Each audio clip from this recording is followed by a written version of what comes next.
welcome everyone to another episode of the Melee Madness podcast. How's it going, everybody? And what the fuck is this? I'm supposed to be in the video mode. This is supposed to be in the archive lands. Usually they see an edited version of you. Never. So what the hell is going on? We are here live and in person, live in real color with y'all. How's it going? I woke up pretty recently, having some tea. But I'm feeling that too. But that is right. We usually film these in the evenings, but Kay, the Nitro Pepsi sponsorship, she's still chasing that. I don't think we're gonna get it, but that's fine. It's too many calories, though. I can't keep doing this. Why? You're going for a sponsorship. Don't say that. It's got zero... No. All right. Kay, this is another episode of the Melee Madness podcast, but things are a little different here. What the fuck's going on? Do you want to explain to the people what the fuck is going on? Because I don't know what the fuck's going on. I mean, not much to it. Usually what happens is we film the Melee Madness podcast a few days before, and then I go through and edit everything, and then we give you guys a nice little abridged version, because James and I go on rants. We just keep going and going and going. Never. And there have been episodes of the podcast that have been like 4 hours that I've edited down to 2.5 hours. So today you'll get the kind of unabridged version. I don't even know what they would call it, but we decided, you know what, let's try one live. Let's see how it goes. Let's have fun with it. It's a special one-off one. We don't know if we'll always do them live, but we thought today we'll do one live. We'll hang out. We'll have fun. There's pros and cons to both versions. Like, the pros are that we get to hang out with you guys live and talk to you at the same time. So between each segment, we'll read through your comments and we'll make sure that we respond. We might not respond as quickly as normal as a live stream where James is playing a game, but we're still going to read through those comments. Of course, if anybody super chats or whatever the terms are, rumble rants, I don't even fucking know. Whatever they are, we'll read that right away. And otherwise, we're going to have fun. The only con is that I can't edit in all the fancy footage, so hopefully James can switch over and show some stuff that I would normally show. And also, I can't cut our really long tangents if they happen, so good luck. So all the tedious work that you do over the course of hours is now placed squarely on my shoulders to bring up in real time and not fuck up. Exactly. What? I see why you did this now. Good lord. I just want to... Well, the thing is, you know, I love to read the comments and everything, but I'm sure there's things people are seeing while they're watching that being like, I want to comment on this, and then it's like, it's harder to on a pre-recorded, but we're still going to keep it pre-recorded for the most part. I just wanted to have a little fun with it this week. Do a little song, do a little dance, Exactly. Have Batman's head on a lance. All right, well, in that case, there's that echo. In that case, let us start off with our plays of the week. So, do you want to start us off with what you're playing today? Or, I guess, in the last 2 weeks? Yeah, God, I've been playing a lot of stuff recently. I've been playing the Buffy game still, so Chaos Bleeds. I haven't beat the original Buffy game still. I just ended up playing a bit of that and then getting Chaos Bleeds at the same time. And as soon as that got to me, I just started playing that. I'm about halfway through the game right now, so I'm really enjoying it. I know Jonathan's in the chat, so I don't want to spoil just in case he hasn't beat it yet. But that game is still really fun. I think it has the syndrome of, like, the game starts very strong, and then as it goes on, you know, like, development time, you can tell there's a little less polish slowly. Mm-hmm. It gets a little more difficult in a way that it's like, this is a game design issue rather than, like, just a difficulty spike. So, we shall see. Yeah, it doesn't, like... Parts of the game feel broken at this point, but it's kind of par for the course. Like, I remember with the Lord of the Rings games as well, like for GameCube and stuff like that, I remember them being similar, where it's like it felt really strong going into it, and then as you like proceed through it, it starts to get like, okay, like you did not have as much time to work on this specific level. I can tell, because it's not as tight, you know what I mean? So that's interesting, because it's like nowadays I would say game development, it can occur in many different ways. But are you saying in this era they kind of made the game in order? So they probably started from level 1 and made it super nice and polished, and then as they got closer to the deadline, maybe they like were running out of time because there's no patches in this Yeah. era. They're like I mean you could patch if you really needed to, but not really, like not with the PS2 and GameCube. Maybe on Xbox. Was this Xbox only? Yeah, this one's one of them Oh, is Xbox but only. I don't still know if it's Chaos Bleeds or the original. I think it's the original. It's Xbox only. but still you don't want to necessarily rely on a patch, especially in this era. It's not expected that people are connected to the internet in this era.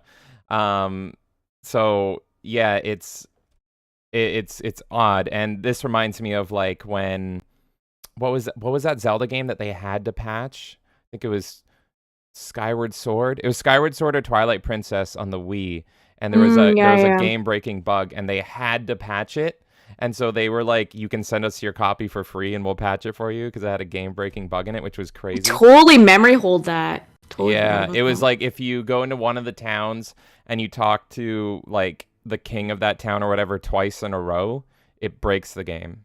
And it's like Which everyone's who wouldn't do that? yeah. Like, Like yeah. you get the duplicate dialogue. It's but like we know like that's how I play games is like I only move on to the next character once I hear the duplicate dialogue. So if you hear the duplicate dialogue, it would just break the game. I can't remember exactly what Zelda that was. But yeah, no, this game looks good. I think one of us could even stream it one of these days. It looks super fun. Um, but yeah, it's just it was a different time. So whatever time they had to make the game, that was it. Not like nowadays where it's like whatever we release on launch, who fucking cares? Day one patches are expected. Isn't that crazy to you? Like for me, it's like, come on. Like you spend so much development time on a game and then you were like, oh fuck it, we'll just release it and then you just go through and fix it afterwards too. Like I hate that trend because now it's like why would I buy your game on day one? Chances are it's gonna suck. Like I'm gonna wait until it goes on sale. Because the thing is like the retail cycle and the dev cycle almost don't line up anymore. It's like, okay, yeah, I'm gonna release my shitty game day one and then I'm going to charge you full price and then depending on what like quarter I release my game in, there's going to be several deals throughout the year like Black Friday, Boxing Day, whatever.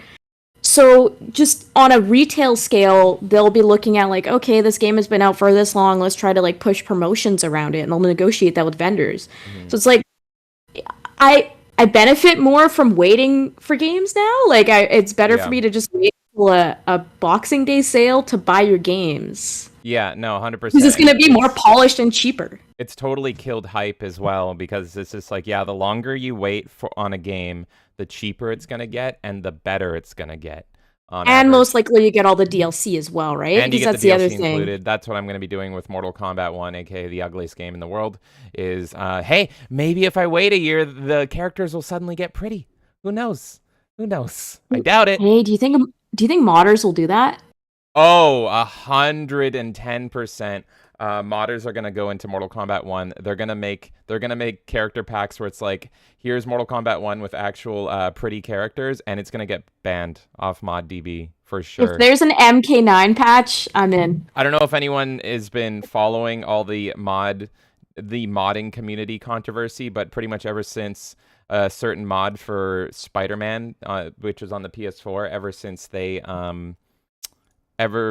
that came to PC and people were modding it, which in my opinion, if you're modding a game, you should be able to do whatever the fuck you want. It's a fucking mod. Yeah. That's the whole fucking point.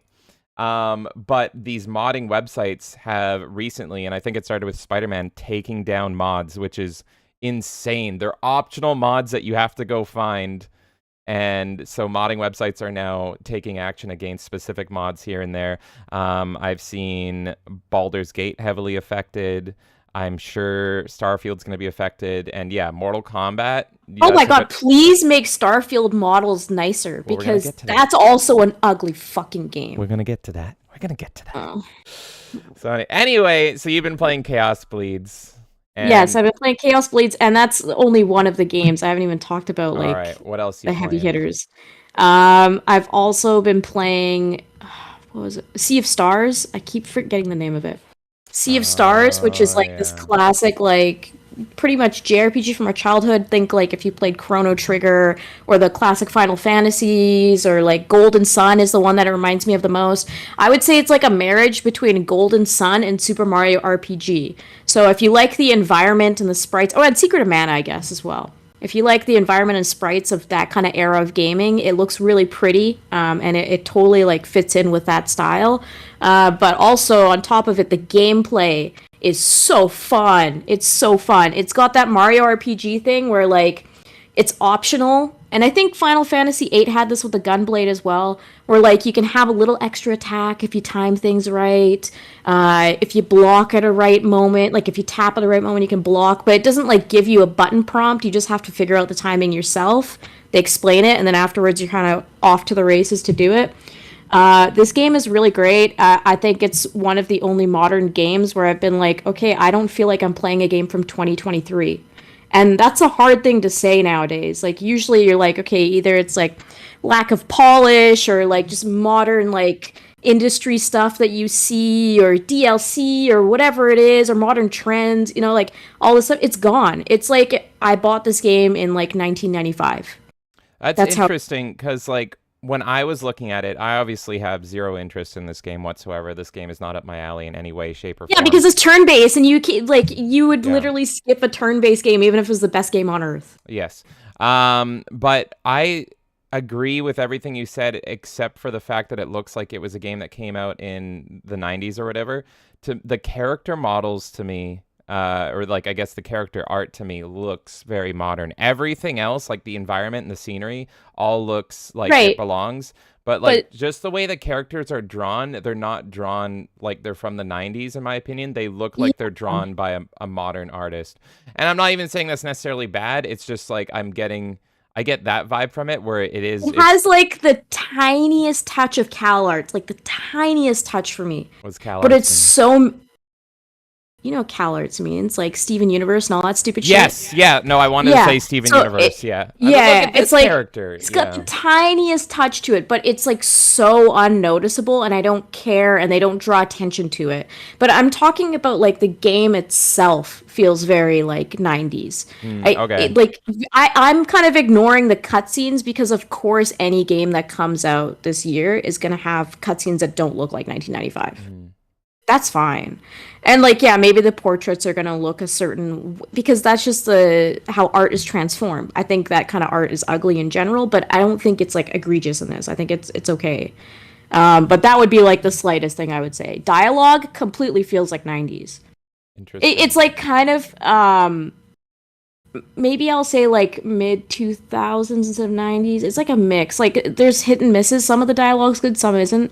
I'm not playing this game for the story, I'm gonna be honest. I'm playing it purely for gameplay, because it just reminds me of all those other games that I liked when I was a kid. So I definitely recommend this game. The devs seem super cool. They're super pro streamer as well, so they're like really happy to see people streaming the game. They made a bunch of assets for people that are streaming it, and they're just like, go at it, like please play this game.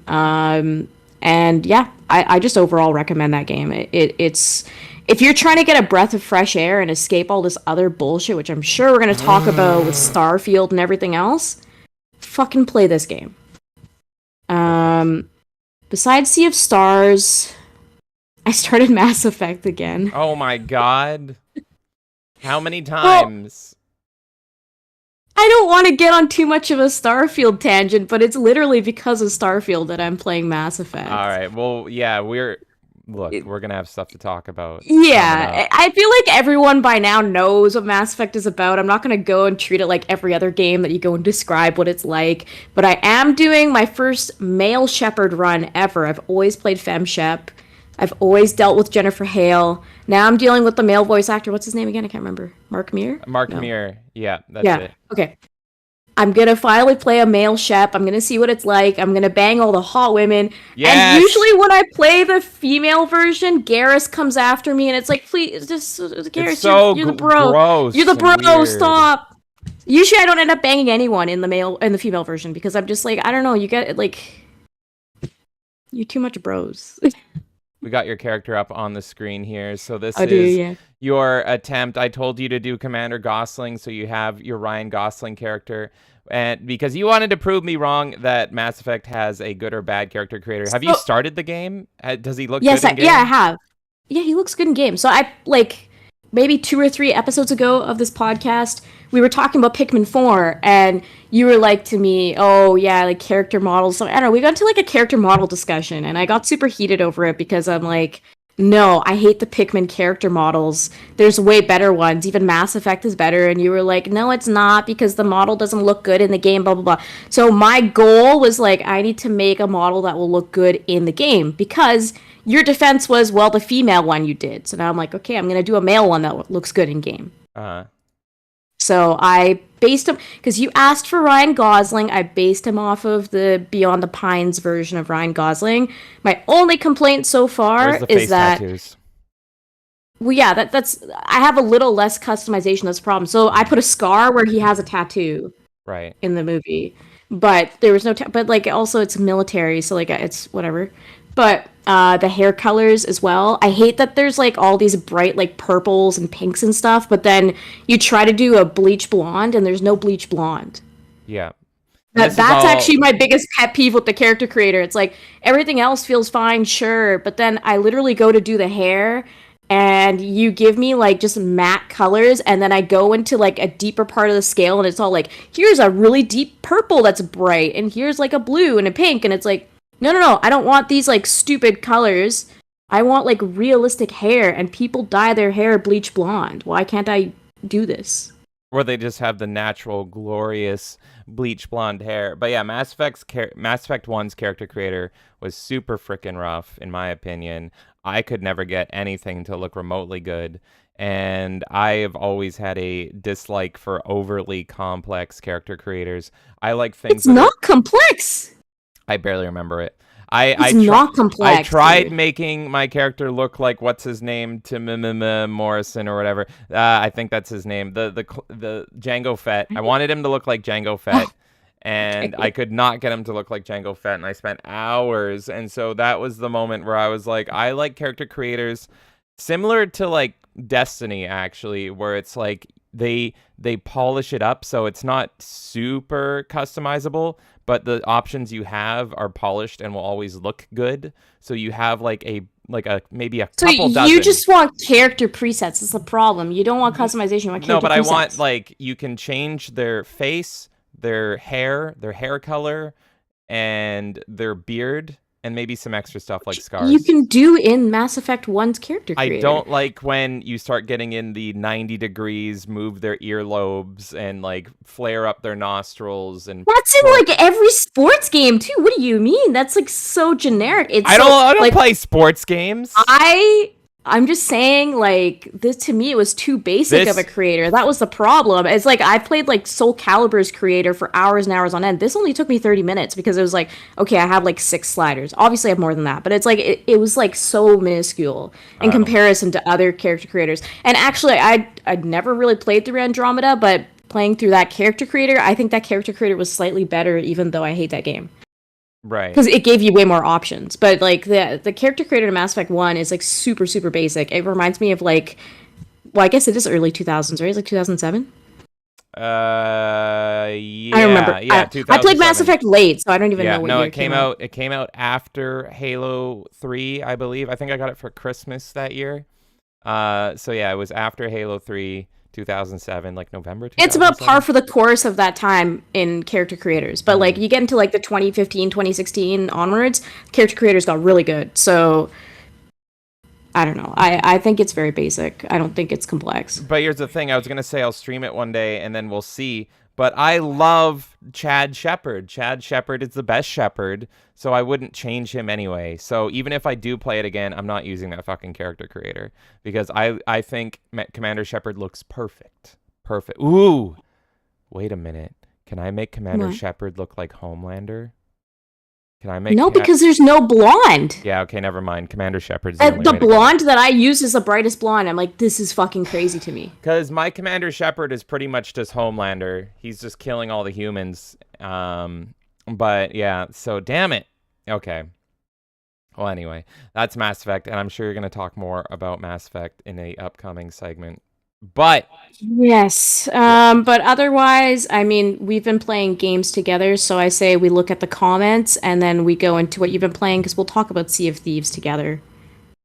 okay, do you want to talk about Sea of Thieves now or check out Now comments? check the comments and then we'll. All right, what's going on, everybody?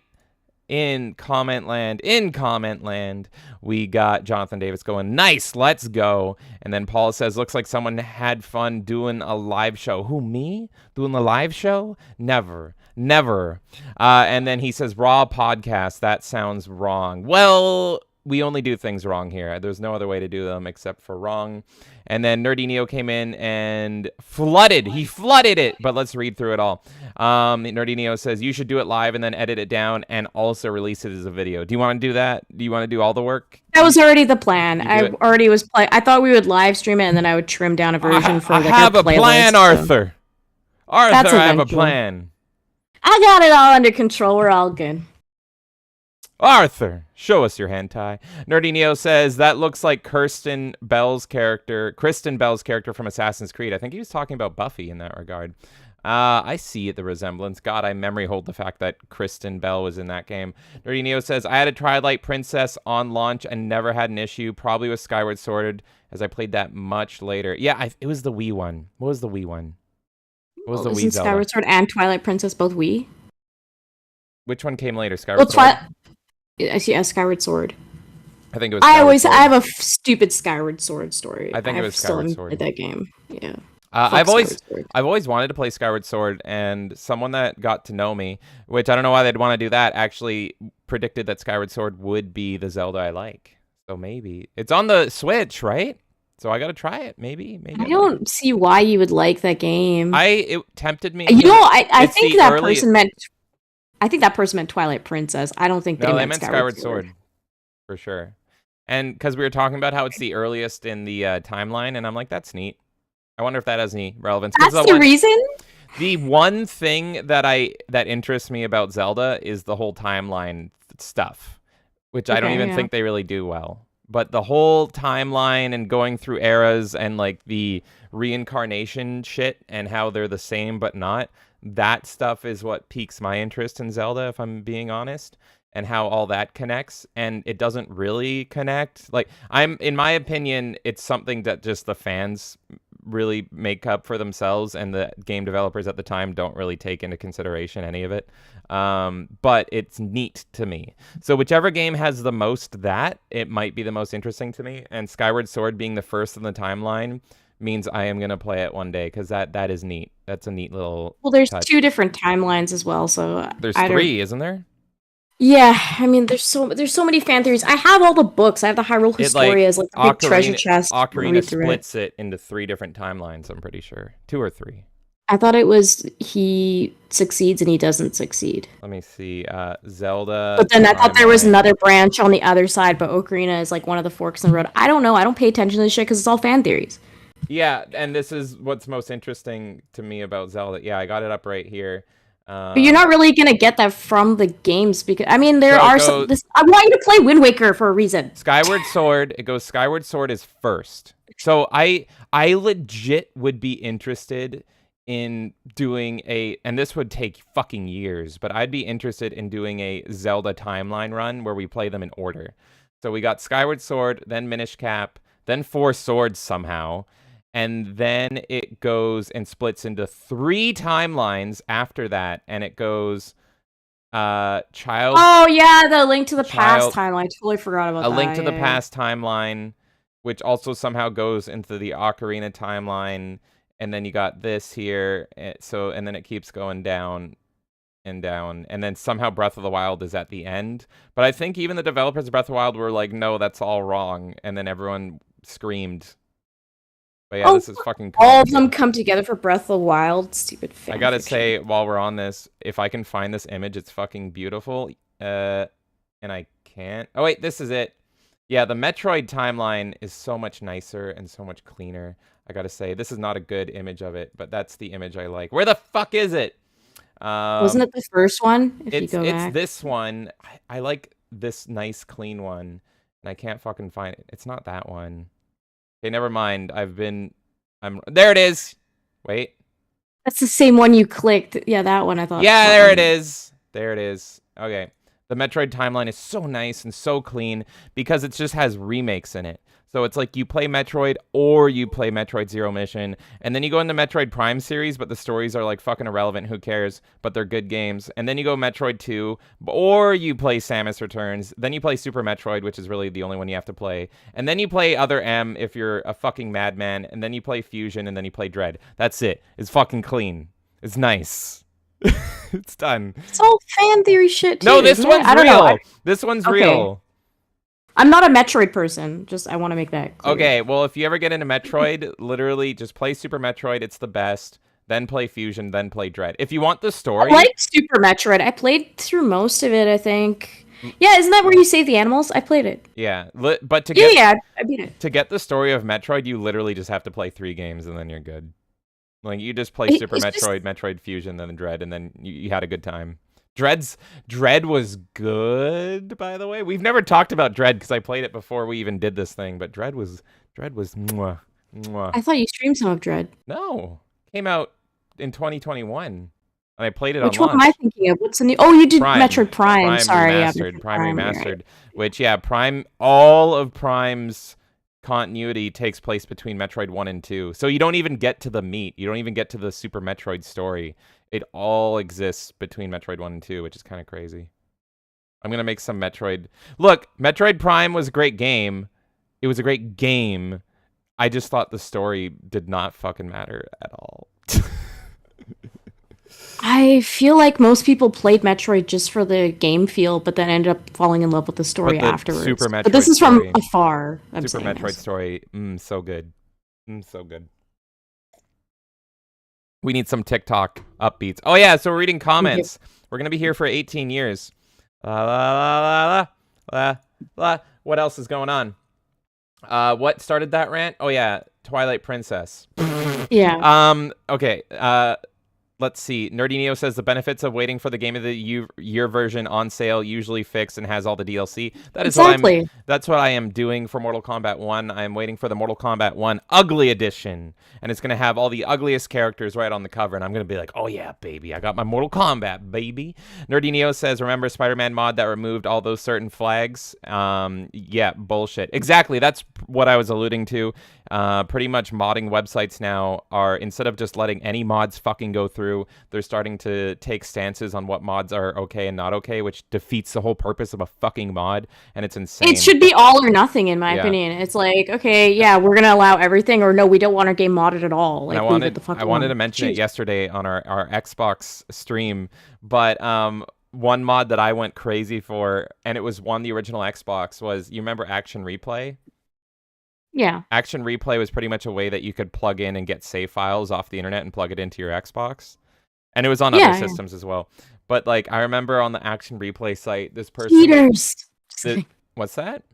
I said, you're all cheaters for using it. Just kidding. Yeah, no, I would use it for I use games... cheats too, whatever. Yeah, I'd use it for games that, like, I just wanted to unlock all the fighting game characters right off the bat or something. But, yeah, I remember for WWE Raw 2, this person on Action Replay website was, like, swearing that if you got their save file to work, they modded it so that Stephanie McMahon was nude.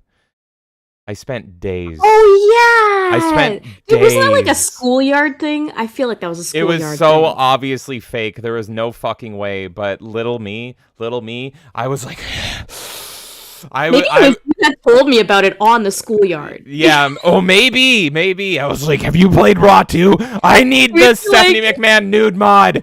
We'd be on recess and you'd be like, come here, Kay, I've got to tell you something. You like go to, got a remember those secret. trees? There was like all those trees by the school. You take me to one of the trees and you're like, there's a secret. And if you remember, this was peak Stephanie McMahon, folks. Who remembers? Yeah. There was a reason that Vince wanted to do the storyline where he slept with his daughter. Anyway, moving on. Nerdy Neo says JRPGs yawn. And Hey! I agree. No, Big they're agree. great. They're great. They created the foundation for so many. Whatever. I'm not even gonna. They're fine. This is why I trimmed down the podcast, because one word sets me off into a different I tangent. just say completely. JRPG yawn, and then that's fine. Well, that's what I like about us though, is you bring in the weeb shit, and I bring in the old boomer shit. I'm an old man at the ripe age of 87, and you are an anime person. And so by our powers combined, Wonder Twin powers activate. Form of a weird video game show. Anyway, by our powers combined, we cover all of gaming effectively, right?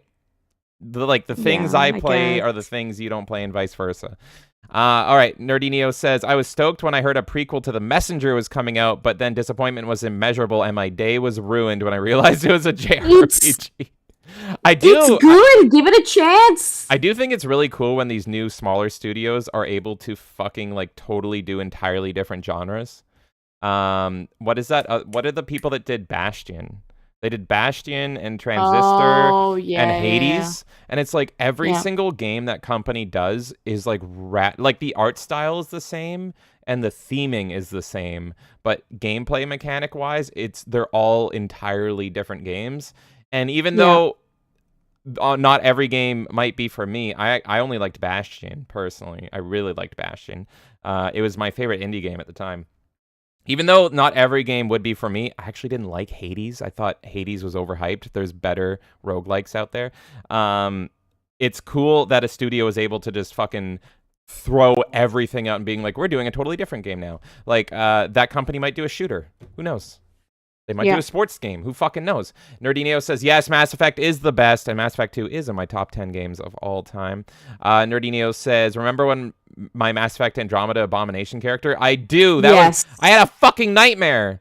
Nerdy Neo says, bad take, James at it again. Well, it's what I do best. Nerdy Neo says, Mass Effect 1 was 07. That's correct. And he also says Federation Force isn't a Metroid game.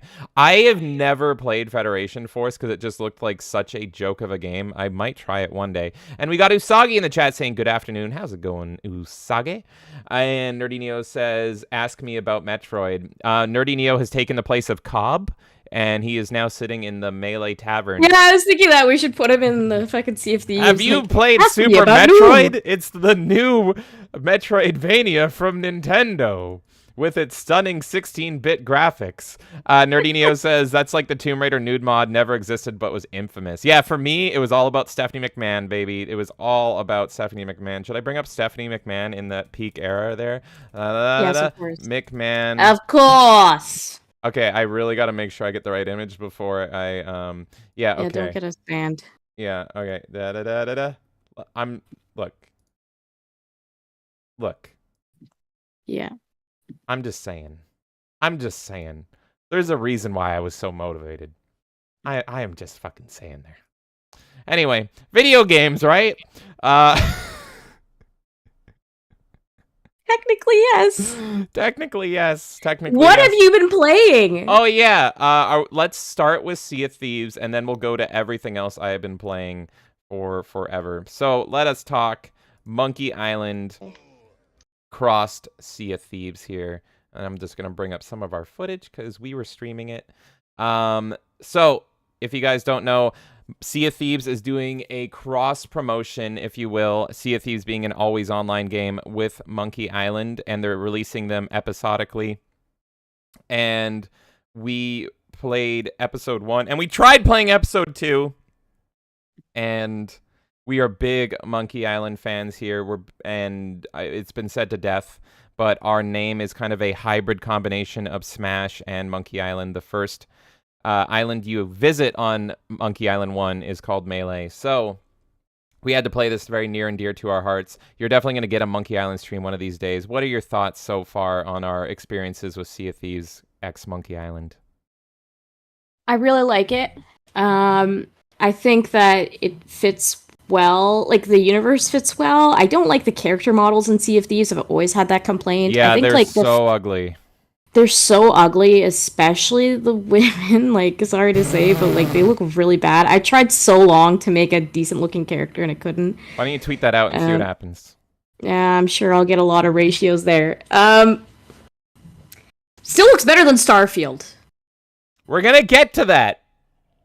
But yeah, I like it. I really liked the first episode. I know you haven't beat the second episode yet, and we're gonna eventually get back to that when we have like 8 hours in a day to do it. Hmm. I think that's a bit too long. I think there's too many bugs in Sea of Thieves. Like I don't understand why they couldn't just treat it like a single player experience and not have the idle issue and not have saves and all this stuff. So it's like that part is frustrating, but I like the idea itself. I feel like the team actually understands Monkey Island and cares, which is why I was surprised when you said Ron Gilbert wasn't even involved in this and that he found out last minute that it was even happening after it was already like said and done. Because it feels like whoever made this is like either somebody who was making Monkey Island or someone who's like a super fan. So I do like that part of it. It's kind of weird how like there's no sort of ship battles or anything to it. You know, it's very like grounded, and it's like this doesn't feel like Sea of Thieves almost in that way. Yeah. But I think they do a good job of emulating Monkey Island in it. So I mean, yeah, I'm gonna keep playing them. I'm gonna keep watching you play them as well, and I'm excited. And I hope they make like all of the games in Sea of Thieves. I'd be happy. But I do hate that stupid thing where it's like you beat the first chapter or whatever, and then you get all these items, but they're like, if you want the items, you have to buy them with in-game currency. And I'm like, I went through the fucking work Yeah. And to earn this, and now you're telling me I have to buy it on top of that? I got so many people mad on Twitter because I called this a shameless cash grab. And pretty much on our Instagram, if you follow us on Instagram, we will upload shorts. People like shorts there, and I give them cute little titles, or you'll give them cute little titles as well. We both will post shorts up there. But when I post it on Twitter, I'm more me. Like my Twitter, I treat more like, okay, this is me. Fully me. You're getting the whole bang, if you like it or not. A bang. And so when I'm posting the shorts on Twitter, because I might as well, I don't use the same captions. I'll just say whatever the thought is that comes to mind. And so I called it a shameless cash grab. I said something like, is Monkey Island Sea of Thieves a shameless cash grab? Yes. Did they get my attention? Also, yes. And I made so many Sea of Thieves fans mad because they're like, it's free. And then I'm like, it's free in a full-priced game? The A- purpose of that DLC, well, it's not DLC, it's like a included, but the purpose of them releasing that is to sell people on the game, is to pull in a new audience. It's not yes. for the people that are Sea of Thieves fans. Because if it wasn't a cash grab at all, they wouldn't charge you for the fucking cosmetics afterwards. They would Yeah. just be like, you went through this, congrats, here you go. Here's the cosmetics for going through it. Glad you're a fan of us and glad you like Monkey Island. We all love pirates. That's what it should be. But they add these little things in there where you're like, you're trying to pull in an audience to keep your game relevant because And it's like an MMO essentially, right? It's like you want to make sure you always have people playing your game. There's always traffic to it. And the thing that's so funny about this in particular is Sea of Thieves and Microsoft and all that. They are very cash grabby. They are very shameless and skeezy. Sea of Thieves has been this way. But Monkey Island itself and its story and its theming is very kind of anti that. It's like a parody and a mockery of shameless, sleazy cash grabs. And I'm not going to spoil it because I was shocked when I was playing this how many people I learned either never heard of Monkey Island or maybe they heard of it in passing and never played it, when to me Monkey Island is like iconic franchise. Like they're the biggest games in their genre. This is classic PC gaming. If you're a PC gamer, there is like if you're a PC gamer, if you're any gamer, you can usually think of like these are the 10 games that make it iconic in the system. And old school PC gaming, like on DOS or like, you know, the early 90s, that era, it's like Monkey Island absolutely falls into that. You also got like Yep. Wolfenstein and Doom, and then you got an RTS like maybe StarCraft or something. But like Monkey Island absolutely deserves to be a iconic PC game of that old gaming time. And this is like, while people were playing Mario on the NES and Super Nintendo, PC gamers were booting up Monkey Island. Maybe they're booting up Diablo or Myst. You know, so it was shocking to me how many people I saw either never heard of Monkey Island, and not just people in our community, but like just Sea of Thieves players being like, I never heard of Monkey Island. Should I play it now? And it's like, you're all gonna fucking hate it. Good Lord. So Yeah. And point and clicks are not a genre that work well with a modern audience. They take so much patience and so much just trial and error for hours. I've explained it before. I won't explain it again here because I am absolutely it's inspired me that we have to run through all the Monkey Island games on stream. Yeah. And even though I've beaten them all multiple times, there is so many obscure, fucked up puzzles that I'm going to be stuck on, and you guys are going to experience with me. And the only thing I ask is I'm going to, say backseat gaming is allowed. And I can't control anyone, of course. But if you're going to be watching us play any point and click or our Monkey Island run, don't look anything up. You can give me suggestions, or if you played it before, you can tell me the suggestions you remember. But I'm not going to look anything up. You guys don't look anything up, but I'll take your suggestions and try it. Because that's the thing about point and clicks is people don't like them because they either get stuck and then they leave, or they just look everything up and they're like, that sucked. It's like a walking simulator. But walking simulators and point and clicks are very different games. Getting stuck is the fun. But anyway, this I could talk for hours about Sea of Thieves Monkey Island. It is amazing. It is shockingly amazing how true to life it is and how much of a love letter it is to Monkey Island. My main complaint is, and we were saying this during the last stream, it's way too fucking big for what it is. Sea of Thieves is an always online game, and they built this bigger than Monkey Island that allows you to save at any point and as long as fuck. And in episode 2, you are literally doing the 3 trials, which takes hours in Monkey Island 1. It took us like a few days almost to do those in like the actual game, because we'd play for a few hours and then we'd be like, okay, and it's when I played with you, that was like my 3rd time playing it, and I was still like, oh god, I haven't played this in 7 years. What do I do? And it's making you do all that again, but you have to do it all in one sitting. And heaven forbid you take your hands off the controller for 10 minutes because it disconnects you, because it treats it like a live service game. When you're playing it like a point and click, it's nuts. It is. That's nuts. My main. It shouldn't be treating it like that. I mean, I don't think they'll patch it at this point, but I'm surprised more people haven't complained. Yeah. So I have other stuff to talk about, but this isn't the last you've heard about Monkey Island. By a landslide. There is 6 Monkey Island games, and I love all of them. Monkey Island 4 is actually the one I'm the most nostalgic for, and it's the worst one just because of the controls. So that's the one that's the one I'm dreading the most, but that one's actually the most my childhood is Monkey Island 4.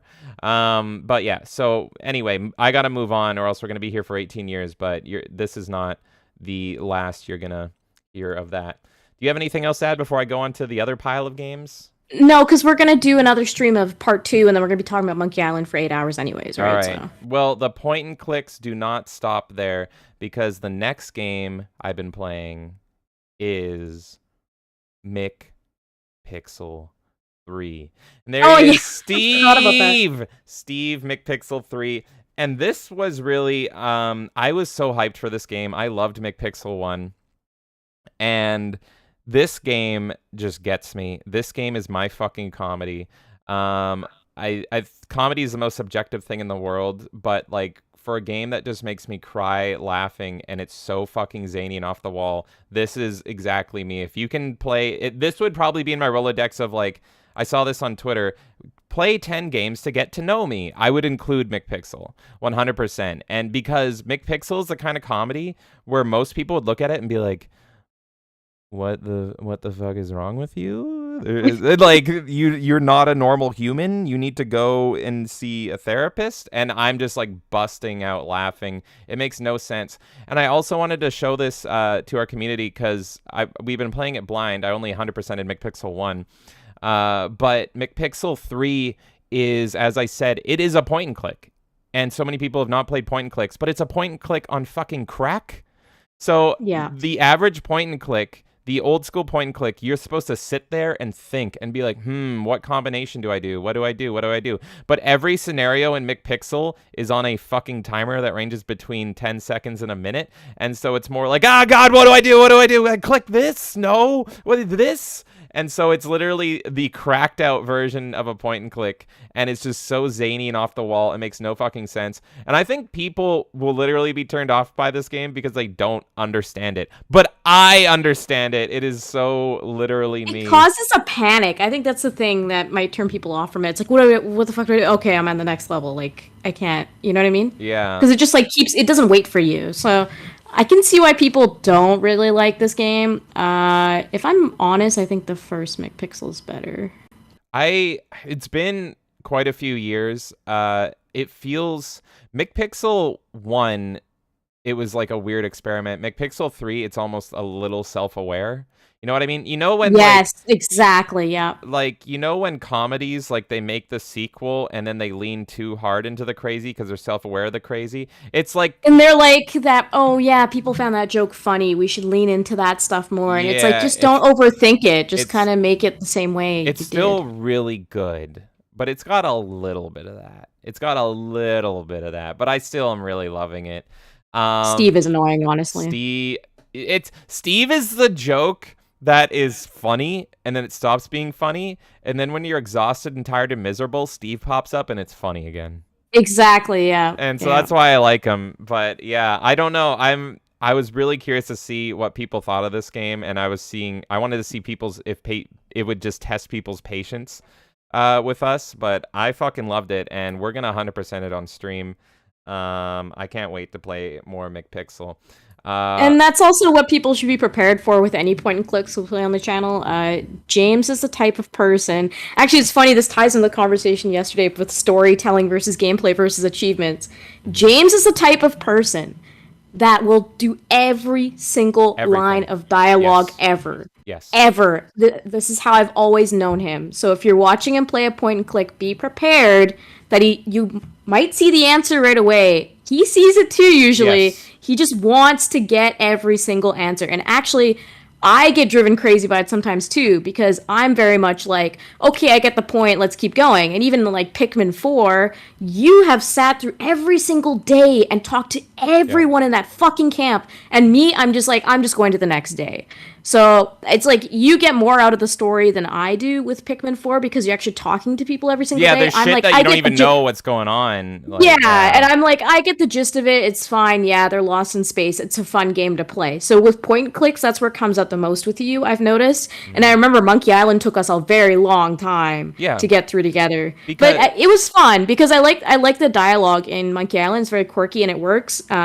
But I just want to prepare people for that because it's not a simple like, okay, yeah, he's going to play through the game. It's a 5-hour game. It's like, no.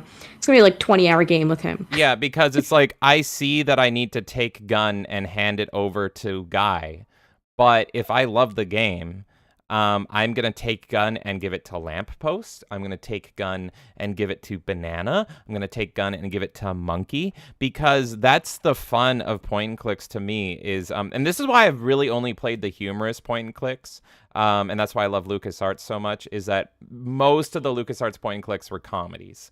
So you had Sam and Max, you had Monkey Island, Full Throttle was kind of a mixed bag. You had Maniac Mansion. I have one that I really want you to play as well. What's that? Bet you haven't. 5 Days a Stranger, I think it's called. It's like the Chizo Mythos series. I always forget how to pronounce all of it. Okay. But it's a horror-based thing, and it's all like in the Scum engine as well. I think it's a fan game, but it's really good. But that is a good warning. And we had this a little bit with Sam and Max, when we were dabbling in Sam and Max, where it's like the combination is right there, and I'm like, if I love Sam and Max, I want to hear everything they have to say, and that's the same way I'm with RPGs like Mass Effect that I love, where I'm like, I need to click on every line of dialogue. I'm sorry, y'all. So definitely get prepared for that. And that's actually prevented me from playing longer games, is because I could play a longer game and then just do the baseline. But I'm like, no, if I end up loving it, I have to do everything. So that's why I prefer 7 to 10 hour experiences.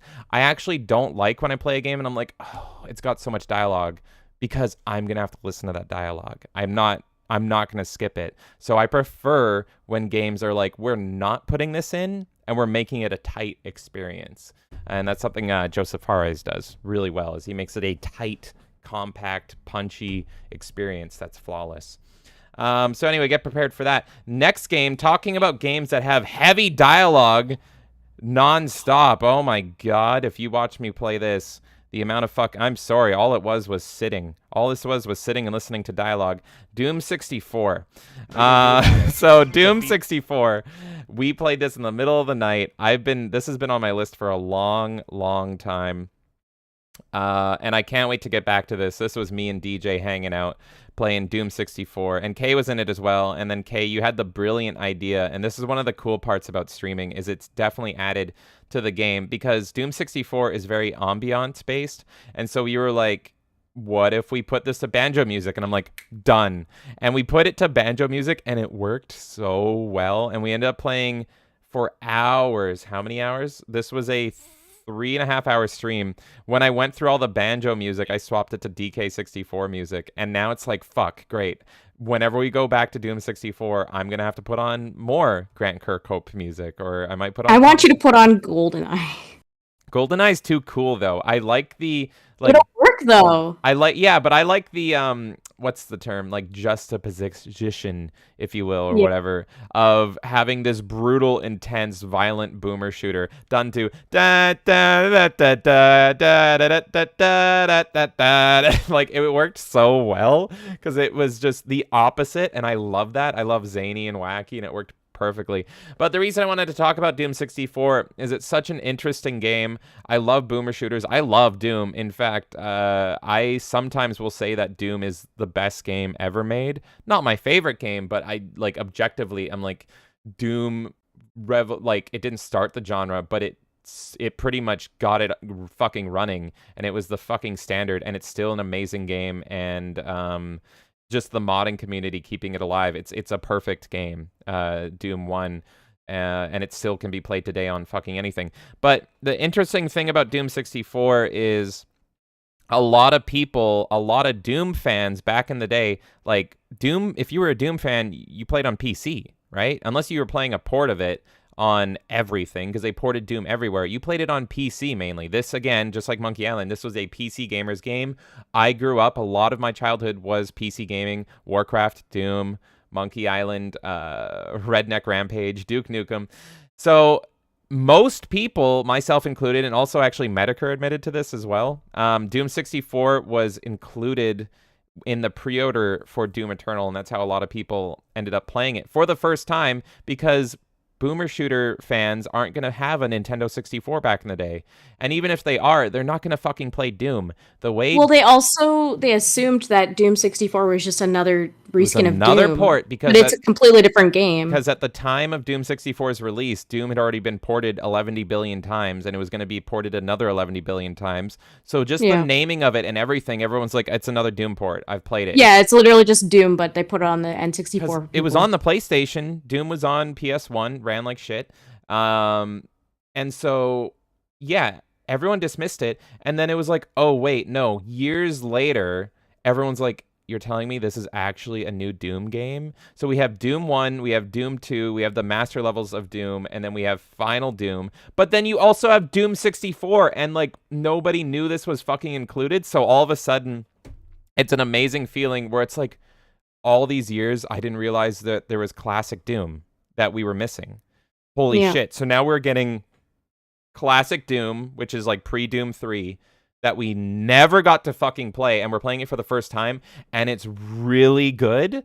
So it feels so different than Doom 1 and Doom 2, but it's still, you're going to be right at home if you love boomer shooters and you love old Doom. And they intentionally made it different because Doom 64... Because of the Nintendo 64, they knew they couldn't make it up to Doom levels. It couldn't be as intense and crazy.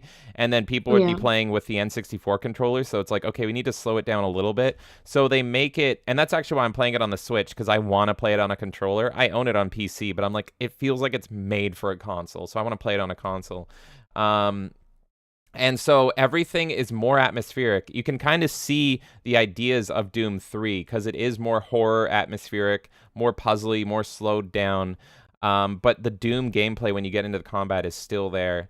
So it's a really strange game, and any Doom fan needs to fucking play Doom 64. It's stupid good. Does it compare to Doom 1 or 2? No, but it's like a worthy sequel. I think it's way better than the Master Levels or Final Doom, which, if people don't know, the Master Levels was it was like the original modding community. It was pretty much people made their own levels in Doom, and so id released it as a official bundle, being like, these are the community maps, and they're hard as shit. But the thing is, they don't actually, a lot of them don't play good, or they're too fucking hard, and they're just not fun, or they're hard for the sake of being hard. And I think Final Doom is effectively the same thing. So it's like, is it really Doom, Master Levels, and Final Doom? It's more like, if you really need more, there's more, but it's not required, and it's not even that good. So Doom 64, to me, is like Doom 3. Like, you got Doom 1, Doom 2, and then you have Doom 64, and that feels like Doom 3.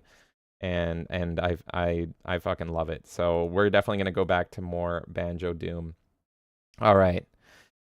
Last but not least, my love, the light of my life.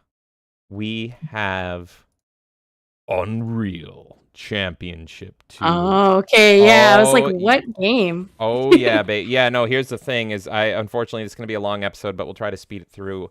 Unreal Championship 2. This game means a lot to me, but I don't know if anyone else feels this way, and I said this on stream, but there is some games that I love. There's some games that I love, that I have never beaten the story of. And there was 2 games, and I actually beat both this year that came to mind. Actually, 3 games that I love and are near and dear to me that I didn't beat until this year. The first one was Twisted Metal 4, which I did beat as a kid, but I sucked, so I beat it with cheats. So I didn't do a proper Twisted Metal 4 run until, like, this year, and that game was always meant a lot to me. And then the next one was Battlefront 2, which I've played so much that I've broken the disc, but I never played the... Wait, you actually broke the disc? Yeah, I was playing it so fucking much that, like, the audio would break and shit in the game. Oh shit. Okay, yeah. Yeah, no, Battlefront 2 is definitely, it's a top 10 game probably. Half of my top 10 list would be Star Wars games.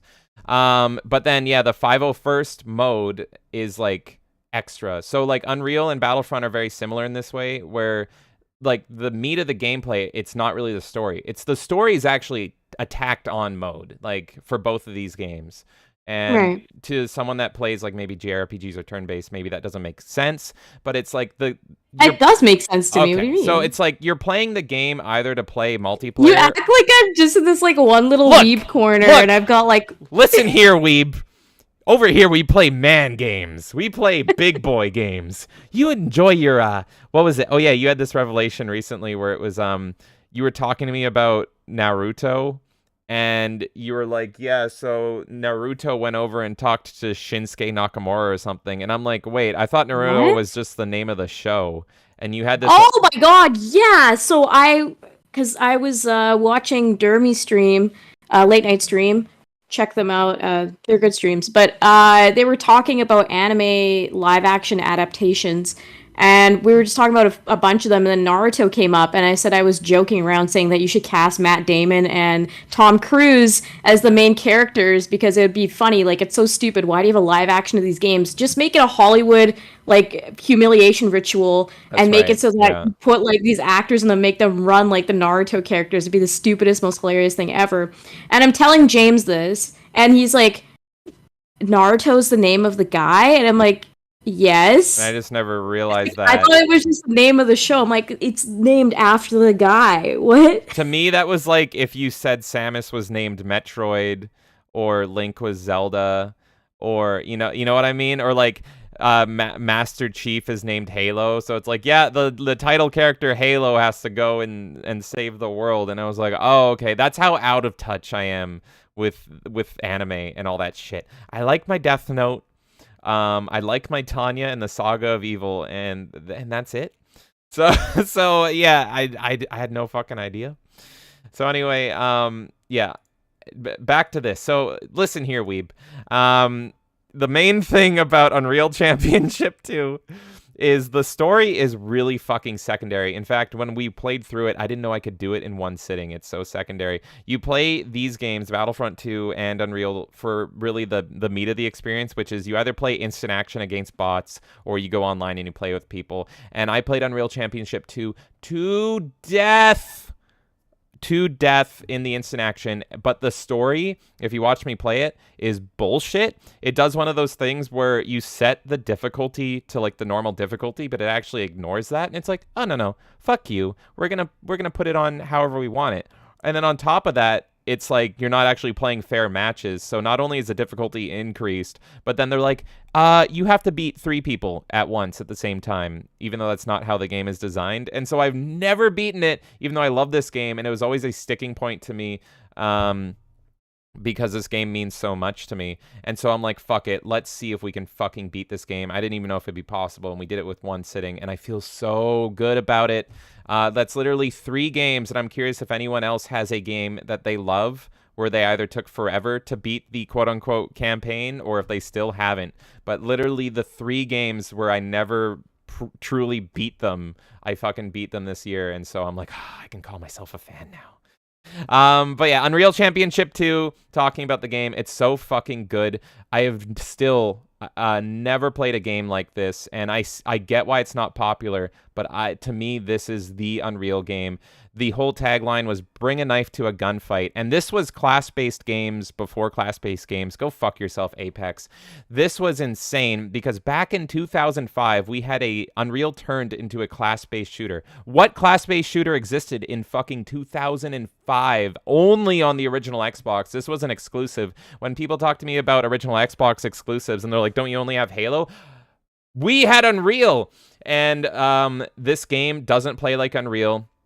You can play it in first person, but it's not recommended because this game has hardcore parkour. You're jumping and dashing and dodging all around, and it is like Unreal and Mortal Kombat had a sweet, sweet love child, and that love child is perfect and should lead the world.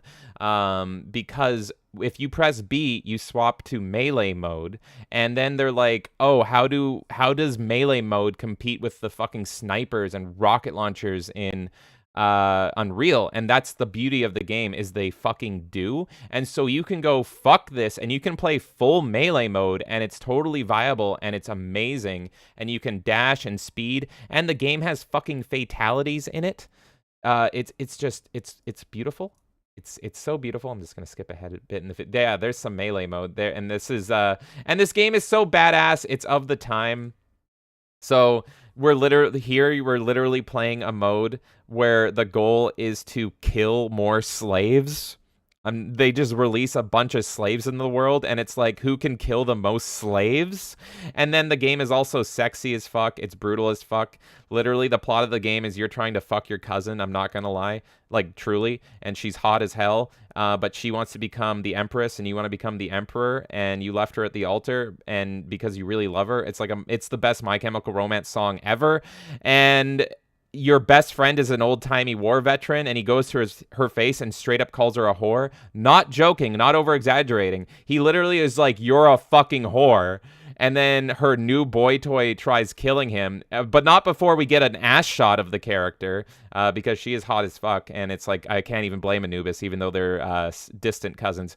So it's such a fucking good game. It's so beautiful. The gameplay is so good. I'm gonna play it until the day I die, because there is no fucking game like this where everything about it just feels perfect. And it's amazing that a lot of people don't know this game exists, or if they do know it exists, they think it's not Unreal, it's not a shooter, because to me, this was its own unique, special thing.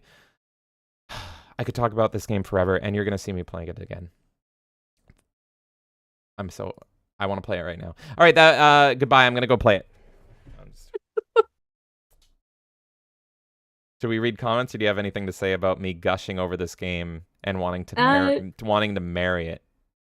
Well, we're going to do 2 things. We're going to read comments, but also I'm throwing in a wrench for you that I didn't tell you. What?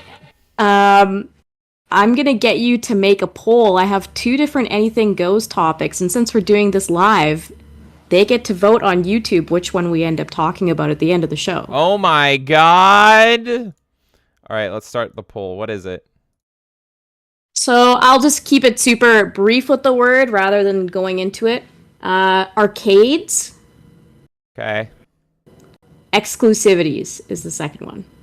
How do I spell that? Whatever. It's good enough. You'll know. Okay, so yeah, you guys can vote, and then when we get to the Anything Goes segment after our next thing, which is the news, we will say whatever topic, we'll talk on whatever one gets more votes. That poll is in the YouTube chat. I don't even know how many people are watching, if anybody, but if you want to pick the topic. Right now, exclusivities is already winning with 1 vote. All right, let's go and read the comments. We have JF Raptor fan over on Twitch saying hello there and 100% James. I don't know what that was referring to, but yes, you always get 100% James here. 100% James 100% of the time. Non-stop Jameson. Non-stop Jameson. And then let's go check over on YouTube chat. Oh, now it's split 50-50, and I'm not rigging the vote. Usagi says, so tired of ugly women in video games. Thank you, Usagi. Thank you. Every developer should just pin up a photo of Stephanie McMahon to their wall, and the lead of the company should just be like, you're making that. Well, I've gone on this rant before. It's like men want to look at attractive women because obviously, they're attracted, whatever. And then women just like idolizing attractive women too, or like, oh, I like her outfit, or I like her makeup, or whatever. Why does anyone want to look at ugly characters? I don't want ugly men or ugly women in my games. It's fantasy. They always talk shit about Japan, and then all the sexiest characters are always designed by women in Japan. And it's always so funny to me because they'll be like, this is a man making it. And how dare a man make like some attractive character? And then it ends up being like a cute Japanese girl being like, hi, I just like how she looks. She's pretty. I wanted to. Why would I make something ugly? And that's the thing is these are fictional characters. They exist in a fictional reality. This isn't even actors. This is 3-dimensional fucking drawings effectively. Make what you fucking want. Do you actually want to make all ugly women? Fine, then go ahead.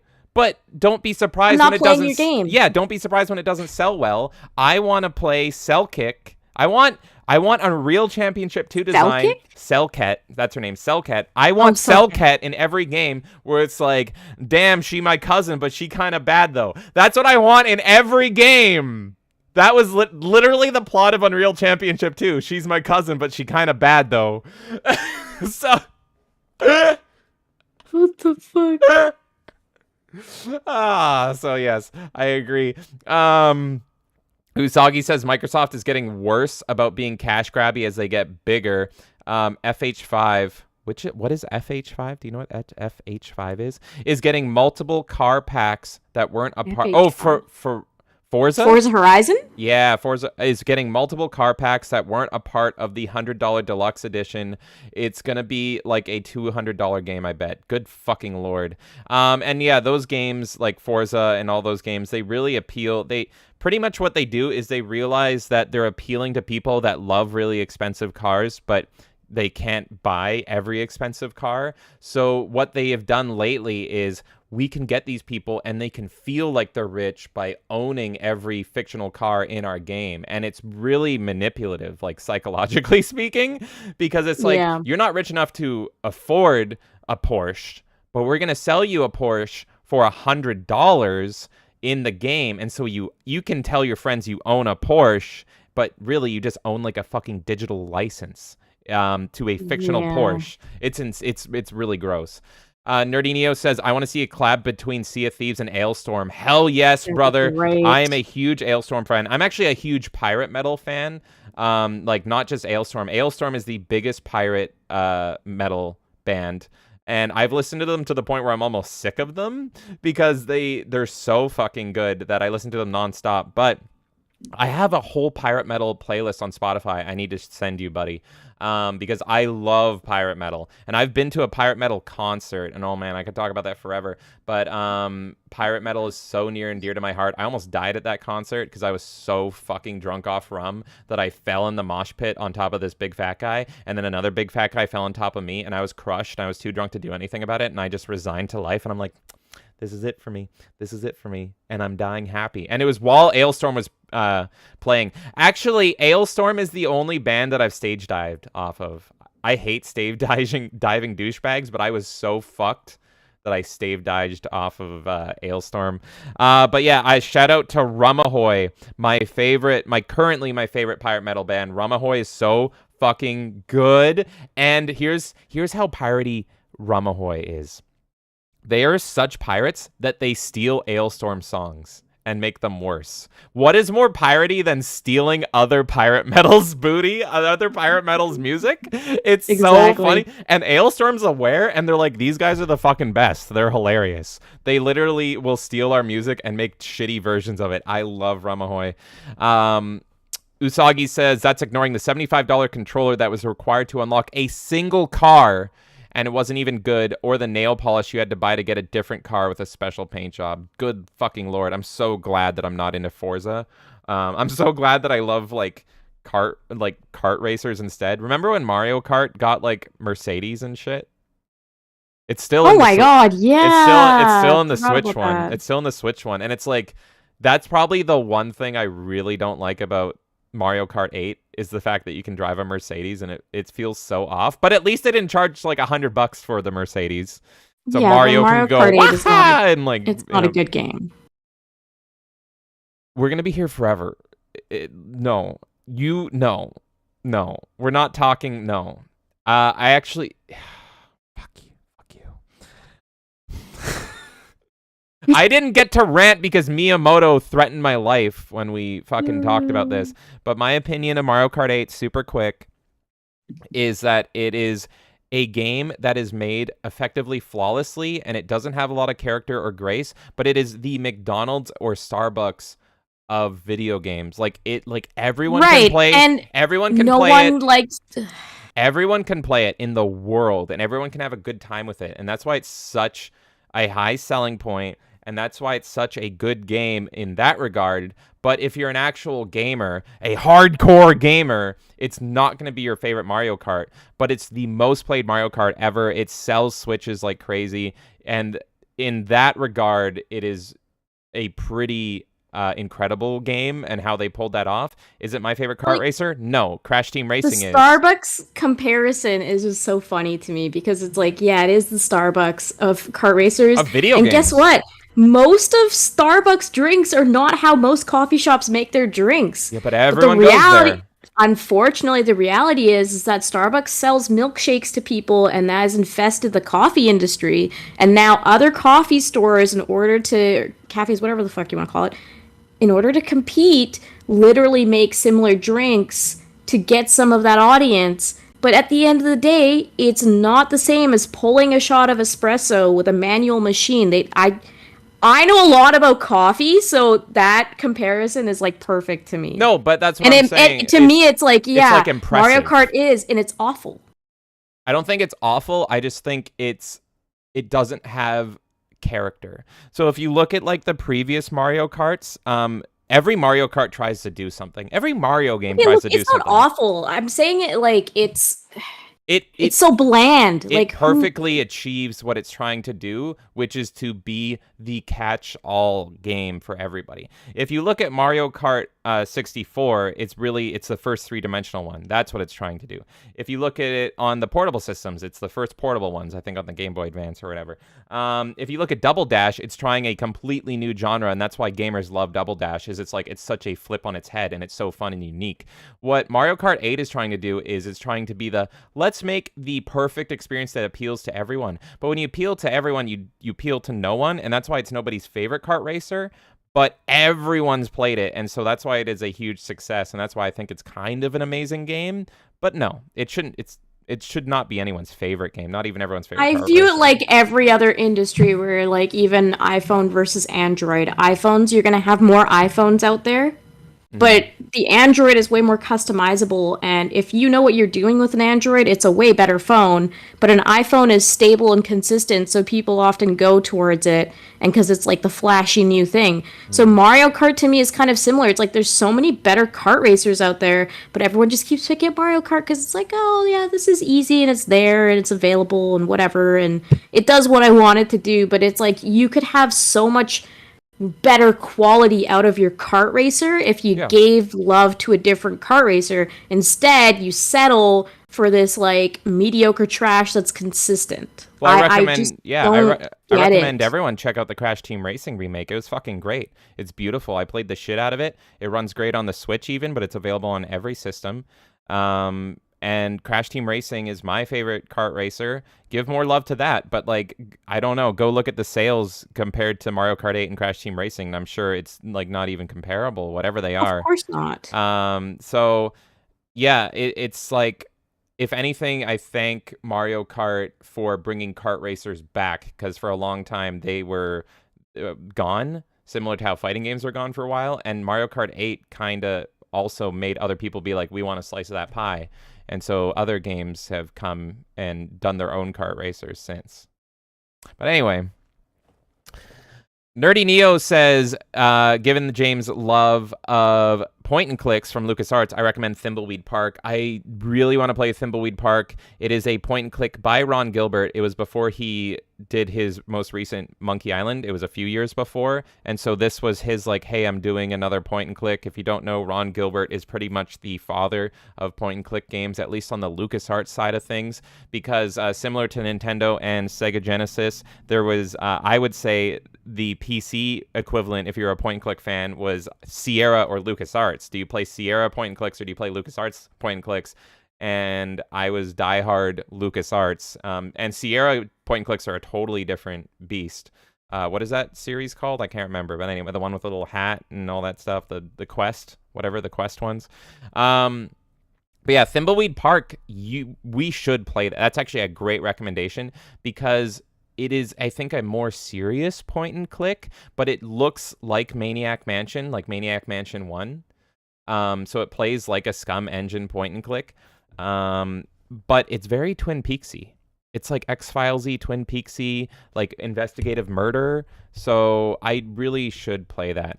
And Nerdini also says, did you play Doom 3? If so, what did you think about it? I've talked about this a few times. I'll tell the story again real quick. I probably will stream Doom 3 one day. I've never beaten it. The game scared the ever-living crap out of me as a kid. When it came out, again, I've told this a few times, so I'm just going to run by it really quick. My dad was obsessed around this time with having a projector. He wanted a big screen projector, and he wanted it to be on his wall, so the whole wall would show movies. But then he also wanted to play games on it. And it didn't really work, but he tried to get it working. And so he would play games on his big, huge projector and all this stuff that took up the whole wall. And he said, like, hey, come, hey! Anonymous tipped $3.93. Happy Melee Madness live podcast. Well, thank you, Anonymous. I really appreciate that. So somebody out there likes it live. We just got a nice tip. I don't know if you heard that, but thank you, Anonymous, whoever that was. We really appreciate it. And we appreciate you letting us know that you like it live. I like to do it live. If you, yeah, you guys let us know. We're going to read all the comments. Let us know in the comments. Oh, JF Raptor fan was the one that. Oh, JF Raptor fan. Thank you so much. Saying, it was me, Austin. JF Raptor fan says, I forgot to mention my name. Thank you, JF Raptor fan, for that tip. We really appreciate it. And yeah, if you guys like it live, just like JF Raptor fan does, let us know.